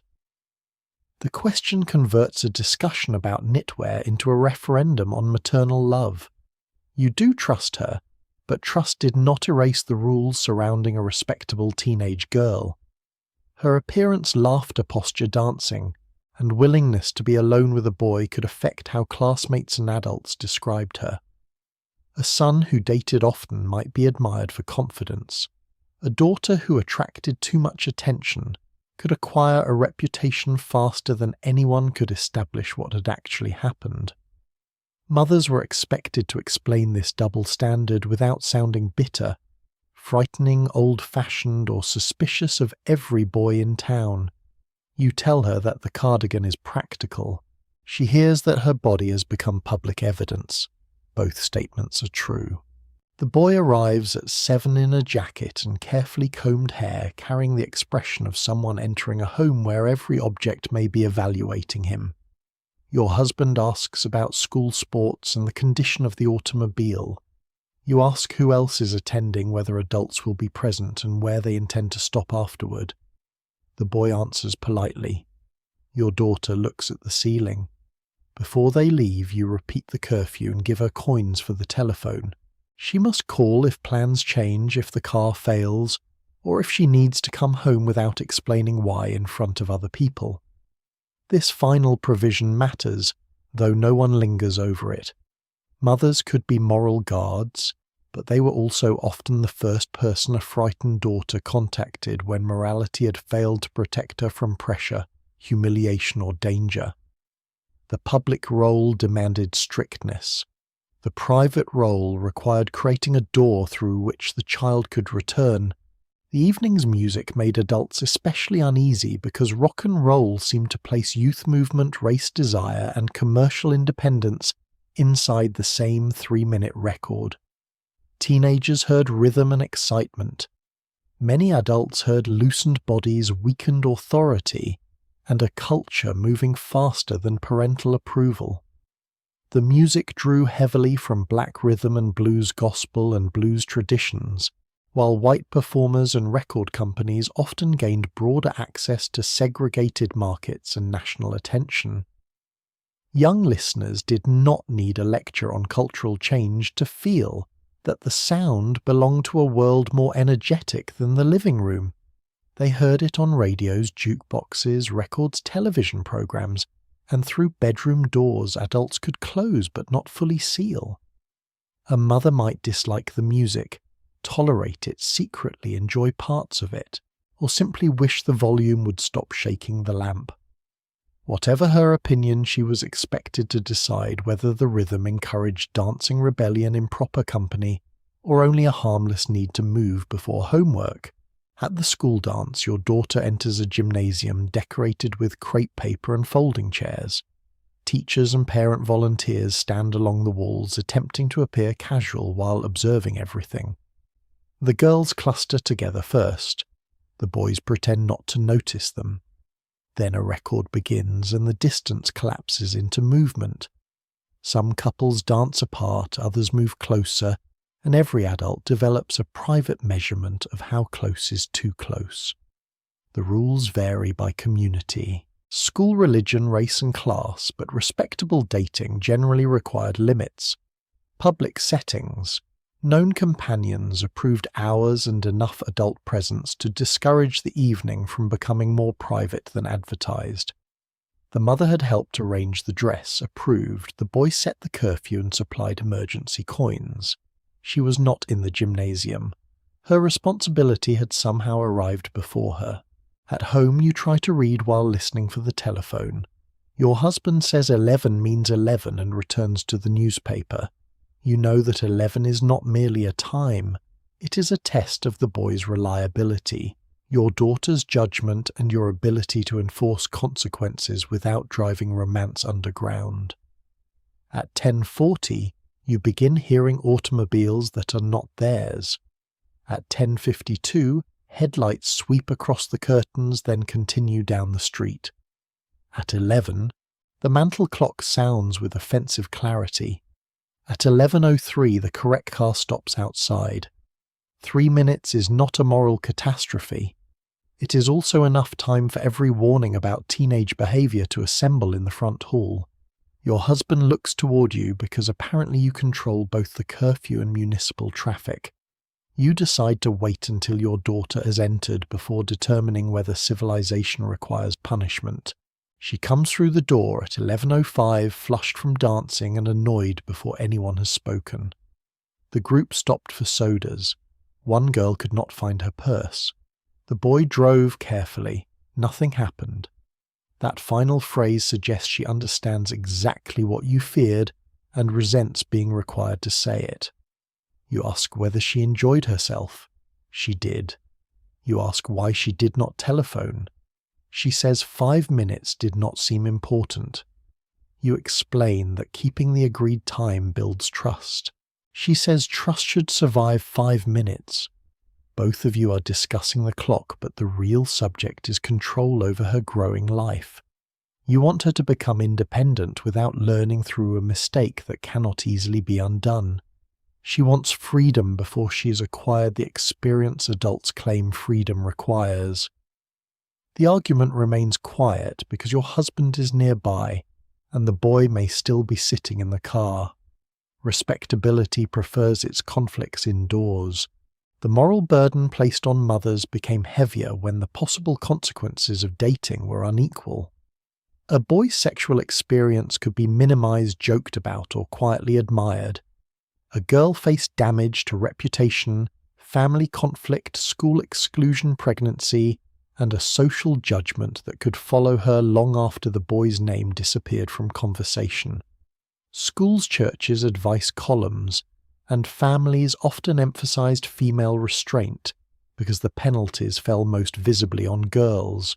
Mothers therefore warned daughters about danger while knowing that warnings could also teach shame, fear, and silence. Explicit information about sex was often limited, euphemistic, or postponed until after curiosity had already found less reliable teachers. The mother might be expected to protect innocence without naming what threatened it. She was to guard a door while refusing to describe what stood outside. Apparently mystery was considered a form of safety. The sons were not free from maternal supervision, though the rules differed. Your son, still several years from formal dating, already studies how older boys speak about girls. A mother was expected to teach him courtesy, restraint, responsibility, and respect, but fathers, coaches, friends, films, and popular jokes offered other lessons. If he became aggressive, she had failed to teach decency. If he seemed shy, perhaps she'd kept him too close. If he dated the wrong girl, people asked why his mother had not recognized the influence. If a daughter was harmed, another mother might quietly wonder what had been permitted. This system divided young people by gender, then connected both roads back to maternal judgment. She was expected to protect girls from boys and raise boys from whom girls would not require protection. This was a substantial assignment for someone also preparing breakfast. Near midnight, the house settles. Your daughter has removed the lipstick and hung the cardigan across a chair, though she never wore it. The record player is silent. On her dresser rests a paper flower from the dance, slightly crushed but still bright. You stand in the doorway and see neither the child who once needed help fastening every button, nor the fully independent woman she wants adults to recognize. She is somewhere between them, which means the rules will continue changing faster than either of you can learn them. You cannot prevent every foolish choice, unsuitable song, persuasive boy, cruel rumor, or private disappointment. You can establish limits, give information, create a route home, and hope that your warnings do not become the only voice she remembers. By morning, the date will have become one more family story. Beyond your house, however, mothers raising children under segregation and racial prejudice will face a harsher version of the same scrutiny where a child's ordinary mistake can be judged not merely as youthful behavior, but as proof of stereotypes the family has spent generations resisting. A black child could be required to behave better in a school that had been given less of almost everything. At 7:15 on a cold morning in 1956, you stand beside the kitchen stove pressing a warm iron across your son's white shirt. His school books are stacked near the door, their covers softened by years of use before they reached him. One contains another child's name written above his, and another name beneath that, as though the book has accumulated a small census of students who are expected to share the same worn opportunity. You polish his shoes, check his collar, place 2 sandwiches in wax paper, and remind him not to lose his temper when the older boys crowd the bus. The instructions are more urgent than ordinary manners. He must be clean enough that no teacher can describe the home as careless, quiet enough that no principal can call him troublesome, confident enough to learn, and cautious enough not to have confidence mistaken for disrespect. Other mothers have been blamed when children arrived untidy or talked back. You understand that your son's mistake may be judged not only as his, it may be used as evidence about you, your family, and people the judge has never met. The school sits beyond several streets, and a railway crossing, though a better-equipped white school, is closer to your house. In many segregated communities, black children travelled farther to reach buildings that were overcrowded, poorly maintained, and supplied with materials passed down after white schools had finished using them. The legal phrase separate but equal had always required an energetic imagination. Your son's classroom contains more pupils than desks in comfortable condition. The teacher makes careful use of chalk because supplies do not replenish themselves through optimism. Library shelves are thin. Science equipment is scarce. The football uniforms have survived several seasons and now appear to possess historical significance. None of this means the school lacks intelligence, discipline, pride, or gifted teachers. Black educators often built demanding academic cultures inside institutions denied fair resources.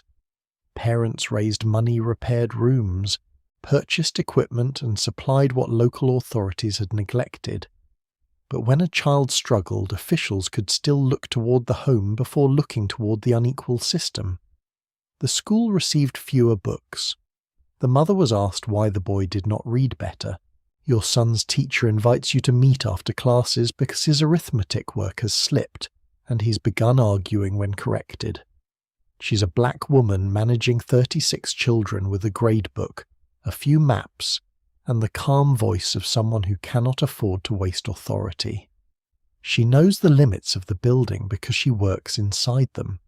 She also knows what waits outside. She tells you that your son is bright quick with practical problems and increasingly impatient with the lessons. He complained that the arithmetic book was too old and asked why the white school received new ones. The question is accurate. Its timing was not appreciated. You feel pride and fear arrive together.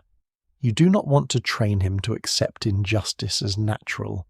You also know that a black boy who openly challenges adults may be judged more harshly than a white child displaying the same temper. The teacher is not asking you to make him smaller. She's asking you to help him survive while remaining himself. This is parenting under segregation, teaching a child that the rule is wrong, while warning him that the rule can still hurt him.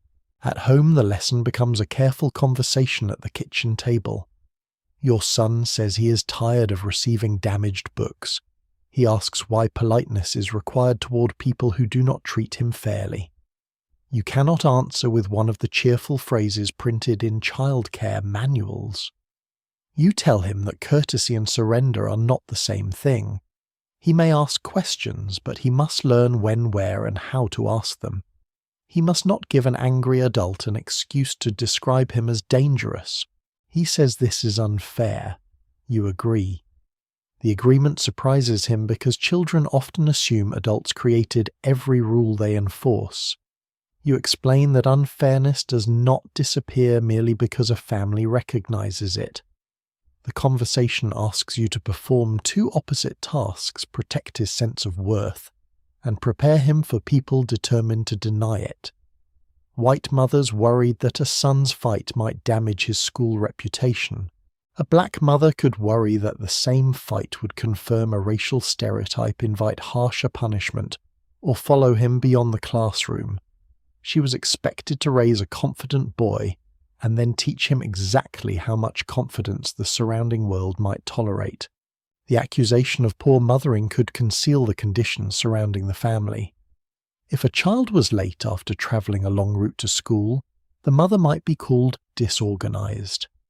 If homework remained incomplete in a crowded house, adults might question supervision rather than space lighting or the exhaustion of parents working long hours. If a mother missed a school meeting because she cleaned another family's home or worked a hospital shift, she could be described as uninvolved. Domestic workers frequently cared for white children during hours when their own children were expected to demonstrate the results of careful maternal attention. The contradiction did not require anyone to state it openly. A black woman could be trusted with an employer's baby kitchen, laundry, and house keys, while officials doubted her competence in raising her own family. Her paid labor supported the household. Her absence could still be introduced as the explanation for every difficulty within it. Society had discovered a particularly economical arrangement depend upon her work, restrict her opportunities, underfund her children's school, and then evaluate her parenting by the results. The Supreme Court's decision in Brown v. Board of Education on May 17, 1954, declared state-enforced segregation in public schools unconstitutional. For black parents, the ruling offered legal recognition of what experience had already made obvious: separation had not produced equality. The following year, the court instructed districts to desegregate with all deliberate speed. The words sounded forward-moving, but many officials discovered that deliberation could occupy a remarkable amount of time. Some districts delayed, evaded, or openly resisted. State and local politicians defended segregation. White citizens organized opposition. Black families who sought admission to white schools faced intimidation, economic retaliation, and threats extending beyond the schoolhouse. A mother considering integration was therefore not choosing between two buildings on a map. She was weighing educational opportunity against dangers to employment, housing, safety, and the child who might enter a hostile classroom without friendly faces around him. History would later describe court decisions and desegregation plans. The mother had to decide what her child would carry for lunch on the morning those plans became personal. Black parents had not waited quietly for judges to discover educational inequality. They organized through local committees, churches, branches of the National Association for the Advancement of Colored People, and parent-teacher groups. The National Congress of Colored Parents and Teachers, founded by educator and organizer Selina Sloan Butler in the 1920s, supported children and schools in segregated communities long before it merged with a predominantly white national organization in 1970. Women attended meetings after paid work and domestic labor, sold food to raise money, collected supplies, wrote letters, visited school boards, and pressed for safer buildings, transportation, fair salaries, and adequate materials. Their public activity complicates the image of the passive 1950s mother waiting at home for experts to tell her how to raise a child. Many black mothers already understood that children's problems could not be separated from institutions. When the school blamed the home, they could point back toward the leaking roof, the crowded classroom, the discarded textbooks, and the tax money that had somehow found better accommodations elsewhere. This did not mean every black family agreed about integration timing strategy or the risks children should bear. Some parents wanted immediate entry into white schools. Others worried that their children would lose the protection of black teachers who knew them, believed in them, and held high expectations despite inadequate funding. Integration promised access to resources, but it could also lead to the dismissal of black educators and place children inside hostile institutions that interpreted ordinary behavior through prejudice. A mother might spend years fighting segregation and still grieve what could be lost when a neighborhood school closed. The choice was never between an entirely good past and an entirely safe future. It was between unequal arrangements created without the family's consent. The mother would be judged whichever concern she voiced. Protect the black school and she might be accused of accepting segregation. Send the child into a white school and she might be accused of exposing him to danger. Once again, the system provided two doors and arranged blame behind both. That night, your son covers his arithmetic book with brown paper so the loosened binding will survive another month. You hold one edge while he folds the corners. He asks whether the Supreme Court means he can attend the closer school now. You tell him the law says segregation must end, but the town has not yet decided to behave as though the law applies to it. He considers this and says adults punish children for ignoring rules. You tell him that this is one of history's less amusing jokes. Then you help him with the arithmetic problems, not because his school has earned your unpaid assistance, but because he deserves every skill the neglected book can still provide. The mother under segregation was blamed for outcomes created by unequal conditions, yet she continued translating damaged materials into opportunity, danger into instruction, anger into endurance, and endurance into action. Tomorrow the judgment will move toward other households described by experts as deficient, poor mothers, immigrant mothers, and women whose homes failed to resemble the narrow family ideal against which nearly everyone was measured. A home could be called deficient even when the deficiency belonged to the paycheck, the landlord, the school district, or the nation surrounding it. At 8 a.m, you stand in a narrow apartment where two children share a bedroom, and the kitchen table serves as dining room, homework, desk, sewing station, and office for every official form the family receives. Steam clouds the window above the enamel sink. A stocking dries near the radiator. The youngest child eats toast while the oldest searches beneath a chair for a missing reader. The wallpaper is peeling in one corner because the upstairs pipe leaked again. You have written to the landlord twice. A visiting professional may see crowded rooms, worn clothing, little privacy, and children who struggle to concentrate. You see rent paid 3 days late, shoes repaired twice, soup stretched through Thursday, and a household held together by calculations, no developmental chart records. Yet when the child arrives, tired, distracted, or without the correct supplies, the conditions may be translated into a simpler phrase: an inadequate home. Poverty made ordinary parenting rules difficult to perform while leaving the rules themselves almost untouched. A mother was still expected to provide balanced meals, regular medical care, quiet homework hours, separate beds when possible, suitable clothing, supervised recreation, and an atmosphere free from financial anxiety. The family budget was not invited to object. If a child lacked milk, perhaps the mother did not understand nutrition. If he wore a frayed cuff, perhaps she lacked pride. If several children slept in one room, their irritability might be discussed as poor family management rather than the result of housing the family could afford. A social worker or public health nurse might offer valuable help, connect the household with medical services, or recognize needs ignored by others. Many worked with intelligence and compassion, but official assistance also required the home to become visible to strangers. Cupboards, sleeping arrangements, employment, marriage, relatives and money could all become subjects of inquiry. The poor mother was expected to request help without appearing dependent, demonstrate need without revealing disorder, and receive advice gratefully even when she had already attempted every suggestion, under conditions the advisor would not have accepted for a week.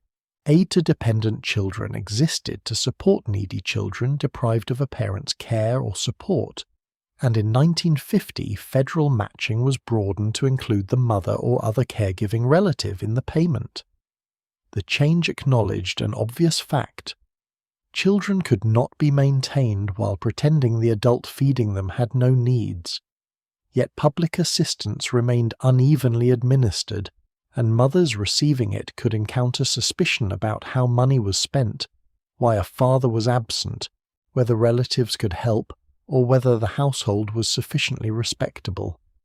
A widow might attract sympathy more easily than an unmarried, deserted, or separated woman, although the children's need for groceries showed little interest in the moral ranking of adult circumstances.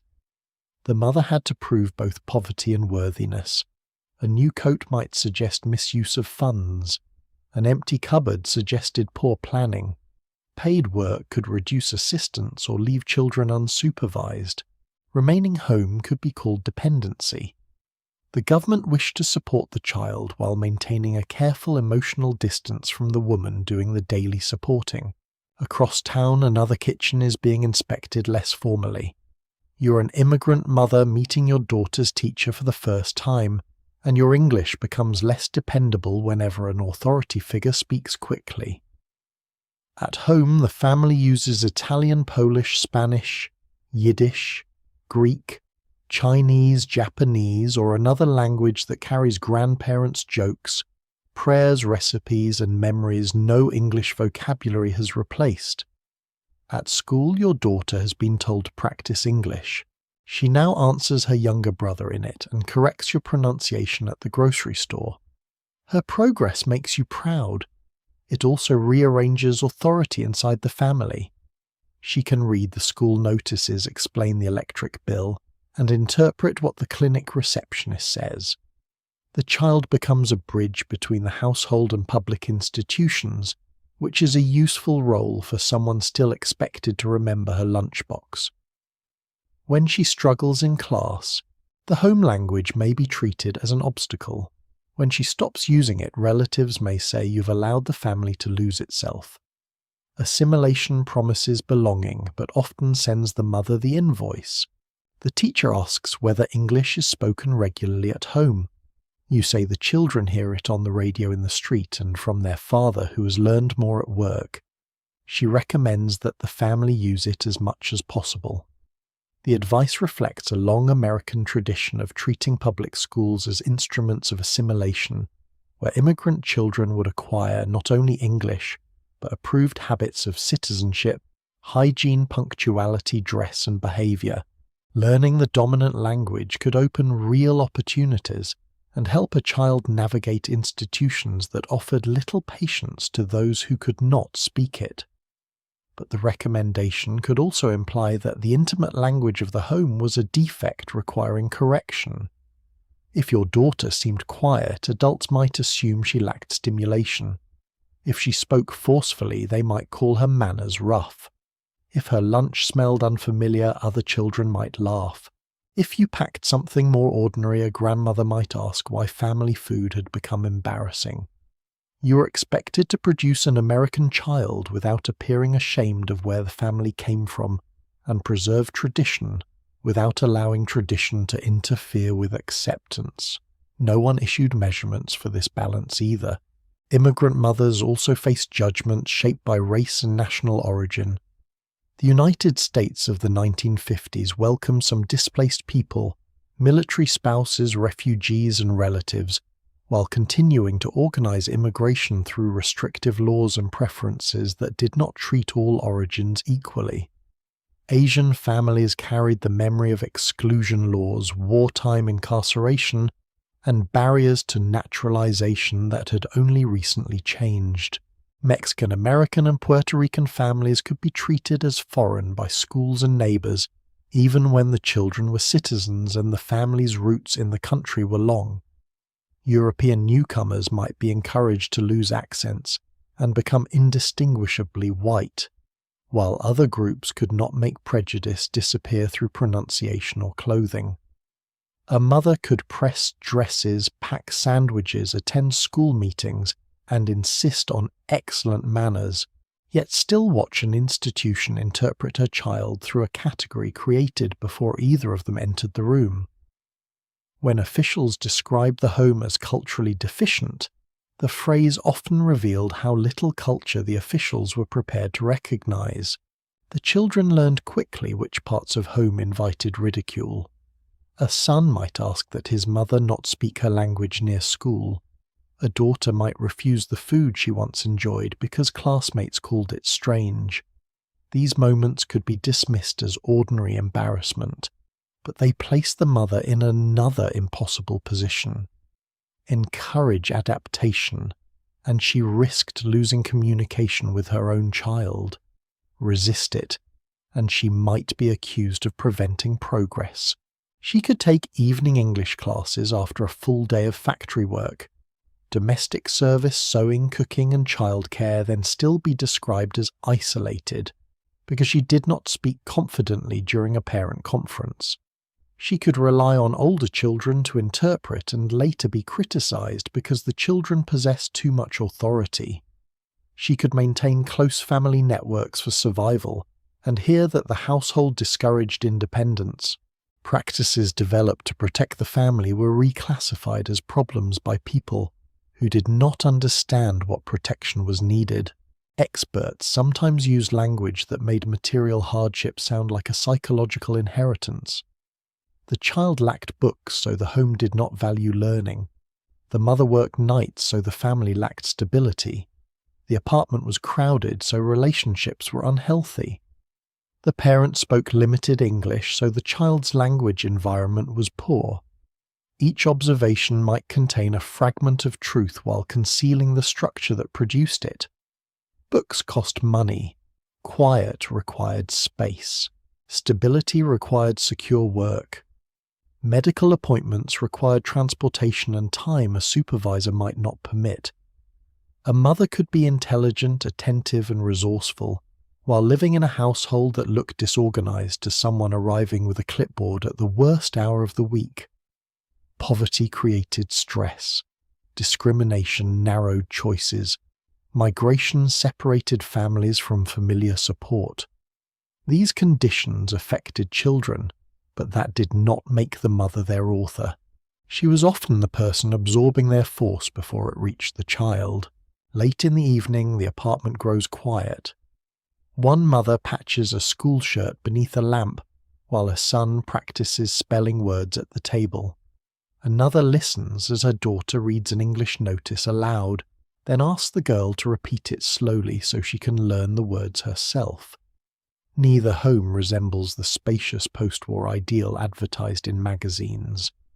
Both contain discipline, fatigue, humour, conflict, pride, and forms of knowledge no official assessment has requested. The poor mother knows which grocer will extend credit until Friday. The immigrant mother knows how to preserve a child's dignity when the world treats an accent as ignorance. They are not free from mistakes. No mother is. But the label deficient allows an institution to stop looking just before the most important details appear. The mothers begin to notice this. They compare the expert's description with the child standing in front of them.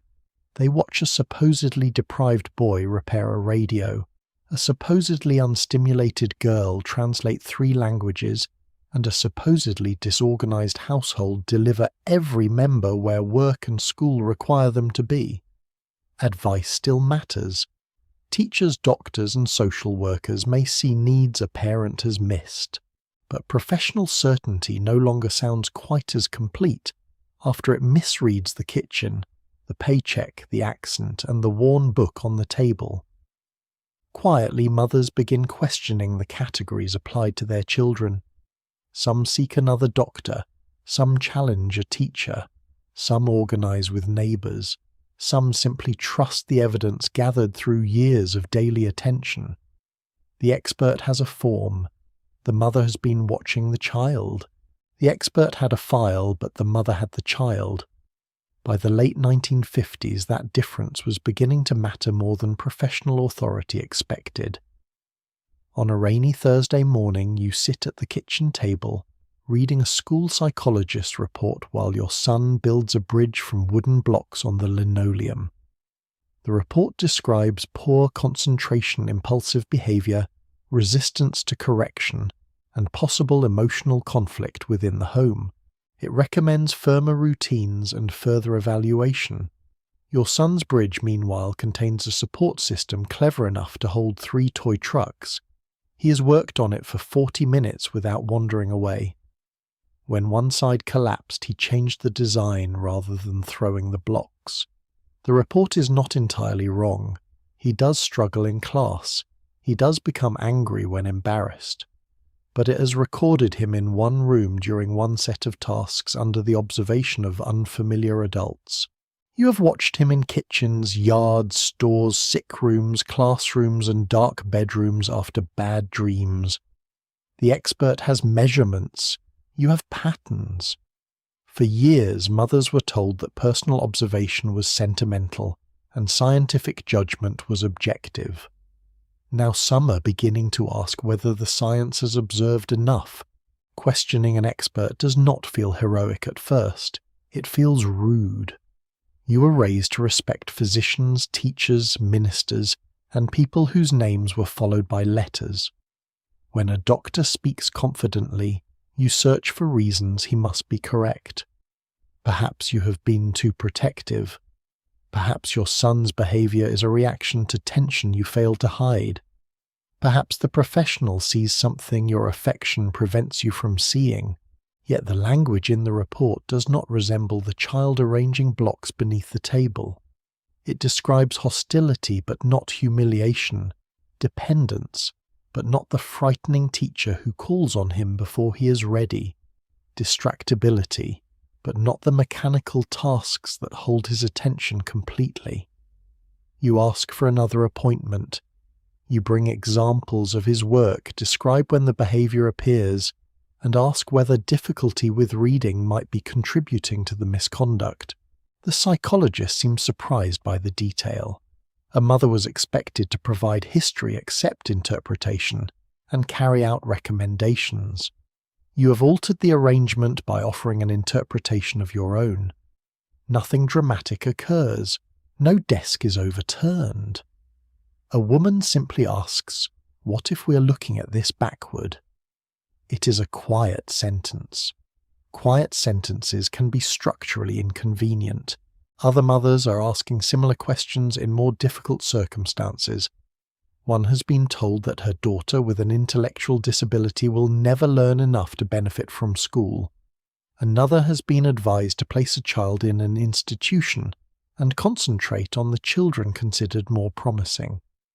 A third has carried her son with cerebral palsy through clinics where doctors discuss limitations while overlooking the way he communicates, recognizes people, and solves problems adults assume he cannot understand. These mothers are not rejecting medicine or pretending disability does not exist. They want therapy, education, accurate diagnosis, practical support, and honest information. What they resist is the conclusion that the professional's uncertainty proves the child's hopelessness. At home they have seen a girl sort laundry by colour, a boy memorize bus routes, a child thought unresponsive laugh before the punchline of a familiar song. These abilities may not fit the test. They still exist. The mother begins keeping notes, asking questions, seeking another physician, and comparing experiences with other parents. The expert may call this unrealistic hope. The mother calls it Tuesday.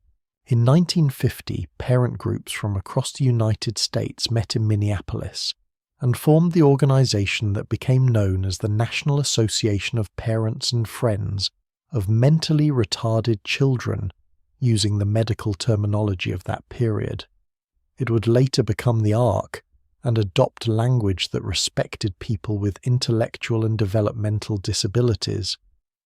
The parents organized because community services were scarce.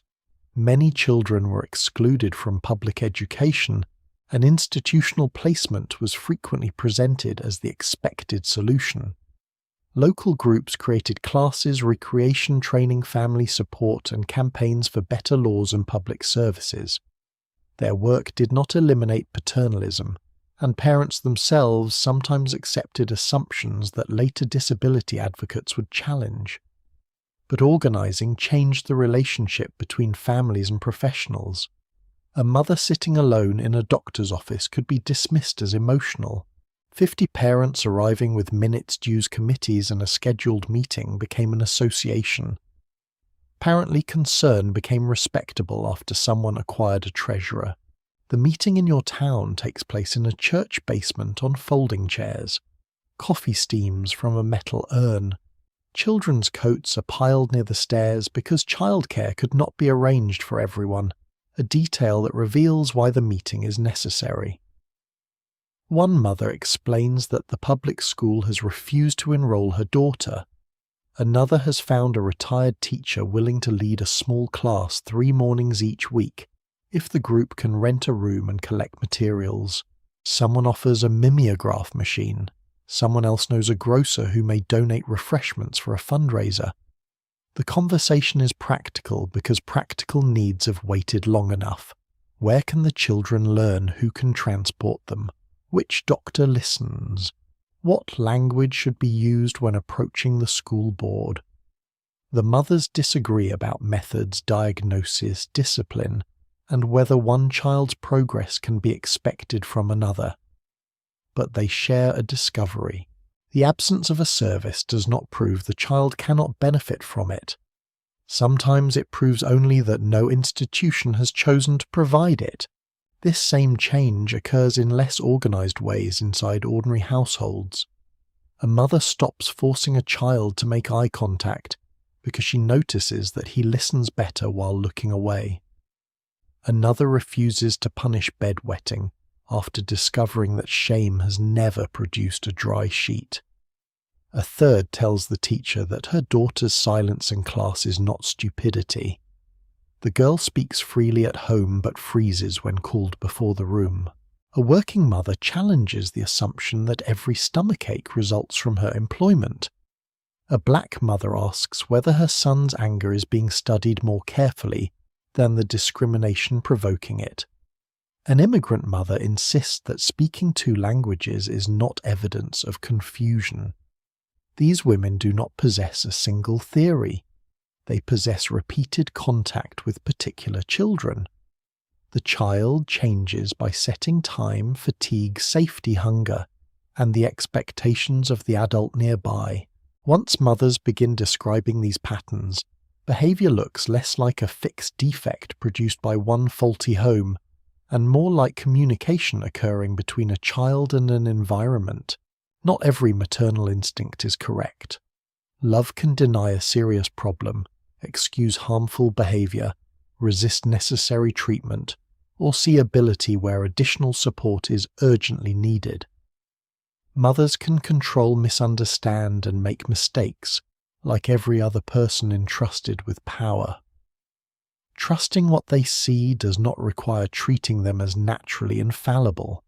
It means recognizing them as witnesses whose evidence deserves more than ceremonial attention. The better professionals begin to ask different questions. What does the child do well? When does the difficulty become worse? What has the family already tried? What does the mother notice before the outburst? What demands is the school placing on the child? The conversation shifts from locating blame toward understanding interaction. The mother is no longer merely the possible cause of the symptom. She becomes a partner in describing it. This sounds obvious now. In a period when psychiatric theories could classify maternal warmth, coldness, anxiety, ambition, absence, and devotion as potential hazards, treating her knowledge as knowledge represented a substantial adjustment.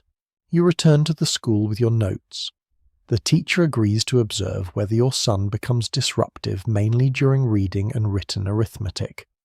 For 2 weeks she records what happens before each incident. A pattern appears. When he must read aloud, he jokes or provokes another child. When instructions are demonstrated with objects, he works steadily. The school has not solved everything, and neither have you. He still talks when silence would be useful. He still believes several rules improve when personally revised.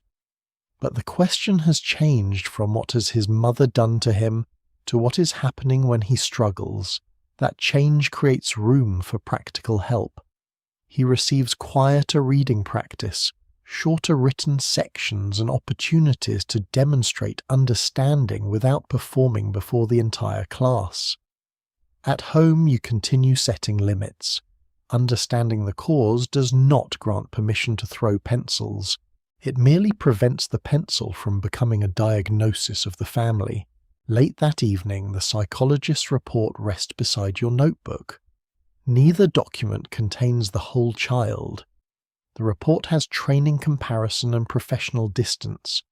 Your notes contain years of proximity, though proximity has blind spots of its own. Together they may be more useful than either one pretending to be complete. Upstairs, your son has left the wooden bridge standing in the hallway, where someone will almost certainly step on it before breakfast. You resist the urge to move it. The structure is awkward, inventive, and stronger than it first appears, so are many of the family's experts have described mainly through deficiencies. Mothers who question them are not rejecting knowledge. They are asking knowledge to become less arrogant, more observant, and more willing to admit what it has not yet understood. Tomorrow, the final judgment will return to the quiet house after the children sleep. There, the mother will consider what decades of blame actually revealed not about her private failure, but about a society that made one woman responsible whenever childhood refused to proceed according to plan. After the children slept, the evidence remained awake. At 10:40 on an ordinary weeknight, the kitchen table is covered with the small documents of maternal responsibility, a report card awaiting a signature, a clinic appointment card, a permission slip, a grocery list, a church bulletin folded by restless hands, and a note from the teacher reminding parents that tomorrow is library day. A child care book stands on the shelf with several corners turned down. The sugar bowl sits beneath the hanging lamp. One lunchbox has been washed and left open to dry. Upstairs, a boy who argued during arithmetic is sleeping beside a model airplane with a crooked wing. His sister's playground stitches have become a faint line beneath her chin. The teenager's cardigan hangs over a chair, still carrying a trace of drugstore perfume from the school dance. During the day, every object seemed to ask whether the mother had remembered, supervised, corrected, protected, nourished, encouraged, or prevented enough. Now the house is quiet enough to reveal the absurd size of the assignment. One woman had been expected to manage not only several children, but the possible future meaning of everything they did. The blame was persuasive because mothers really did matter. They fed children, comforted them, taught language and manners, enforced rules, observed illness, remembered fears, and shaped the atmosphere of daily life. Affection could strengthen a child. Cruelty could wound one. Consistent care could offer security. Family conflict could create distress. None of this was imaginary. The injustice appeared when influence became total responsibility, and responsibility became presumed guilt. A child's behavior was produced by temperament, health, development, school friends, siblings, neighborhood, money, culture, prejudice, chance, and choices that belonged to the child himself. Yet these influences were harder to summon to a parent conference. The mother was available. She answered the telephone. She completed the forms.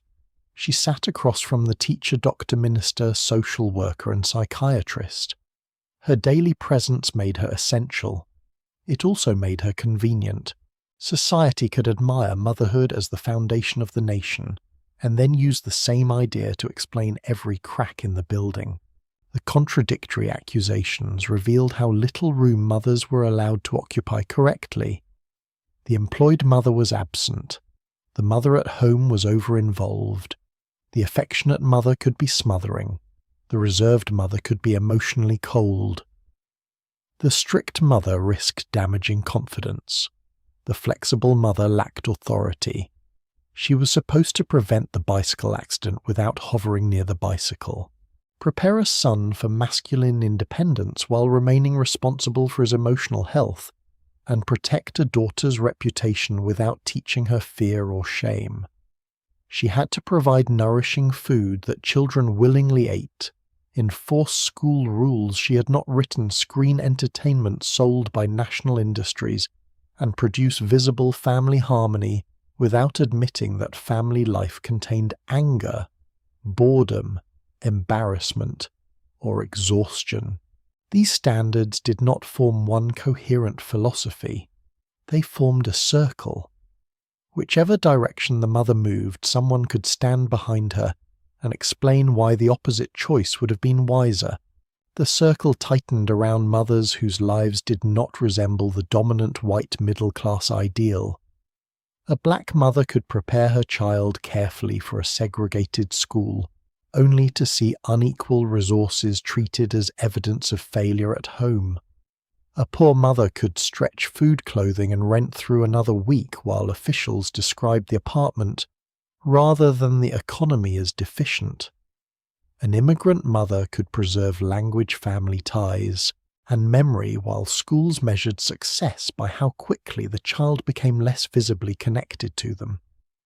A mother with a disabled or developmentally different child could spend years learning the child's needs, then sit before a professional who interpreted that knowledge as denial, control, or emotional defect. The blame did not fall evenly because opportunity, sympathy, and credibility were not distributed evenly. Some mothers were criticized for failing to achieve an ideal. Others were excluded from the ideal and criticized for the consequences of that exclusion. The word mother sounded universal. The conditions surrounding motherhood were anything but. Experts were not merely villains entering the home with clipboards. Pediatricians reduced dangerous rigidity. Teachers recognized children who needed help. Social workers connected families with services.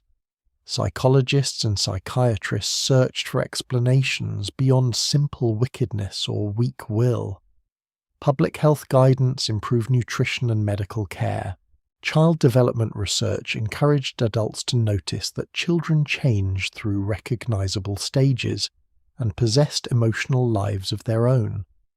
These were meaningful advances, but professional knowledge became dangerous when uncertainty was hidden behind confidence, when social conditions were reduced to family personality, and when a theory could wound a mother more easily than it helped a child. The history of maternal blame is not a lesson that expertise should be ignored. It is a reminder that evidence must remain larger than the expert's favorite explanation. A chart can identify a pattern. It cannot wash the child's hair, hear the tone before the outburst, recognize the difference between fear and defiance, or know why he refuses one classroom task and works patiently at another. Mothers also made mistakes, sometimes serious ones. They could be controlling, rejecting, prejudiced, harsh, frightened, inconsistent, or unable to see what a child needed. Love did not produce automatic wisdom. Devotion did not eliminate damage. A history that replaces universal maternal guilt with universal maternal innocence would simply build another decorative myth. What many mothers lacked was not responsibility, but proportion. Their actions mattered without explaining everything. Their knowledge deserved respect without becoming infallible. Their children were influenced without being manufactured. When parent groups questioned institutionalization, challenged unequal schools, requested better services, or asked professionals to observe the child in more than one setting, they were not declaring that the home should escape examination. They were widening the examination. They asked adults to look at classrooms housing discrimination, medical uncertainty, Commercial pressure fathers peer groups and public policy. The child remained connected to the family. The family was finally being reconnected to the world around it. Inside the quiet kitchen, the mother reviews the day without the benefit of later history. She does not know which parenting theory will be discarded, which diagnosis will be redefined, or which confident warning will appear foolish to another generation.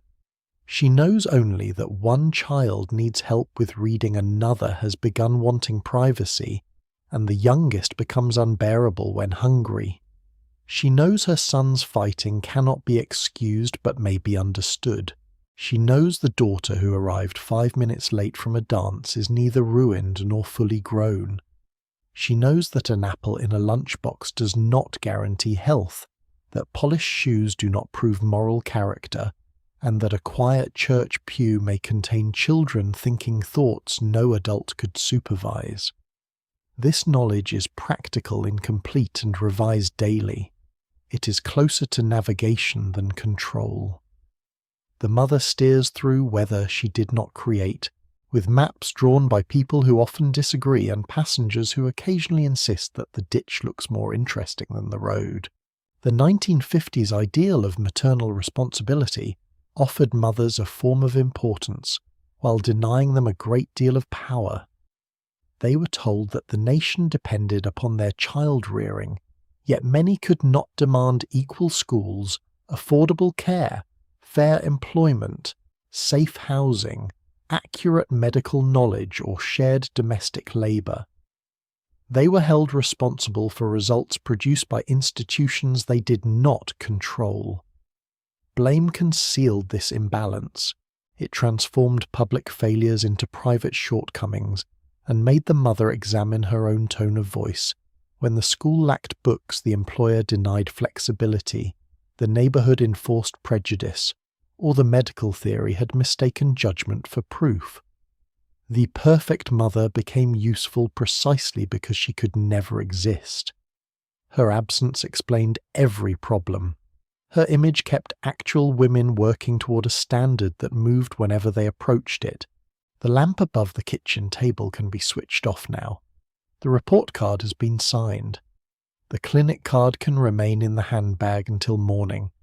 The lunchbox will dry without supervision, and the sugar bowl appears unlikely to corrupt anyone before sunrise. Upstairs, the children continue becoming themselves through love, conflict, biology, accident, friendship, instruction, resistance, and thousands of private choices their mother will never completely see. She gave them more than the blame allowed her to recognize: meals, warnings, humour, endurance, second chances, and a place to return after the rule had been broken. She also carried burdens that never belonged entirely to her. Both truths can remain in the room together. The old house settles. A pipe clicks in the wall. The refrigerator hums with the confidence of an appliance that has survived several family theories. Let the school notes, expert books, grocery lists, and unfinished worries fade into the darkness. No mother could control every action of every child, and no child was simply a report on the woman who raised them. You do not need to solve the family tonight. Let the hallway grow quiet, let the kitchen disappear, and rest. By morning, someone will probably lose a shoe and briefly endanger civilization again.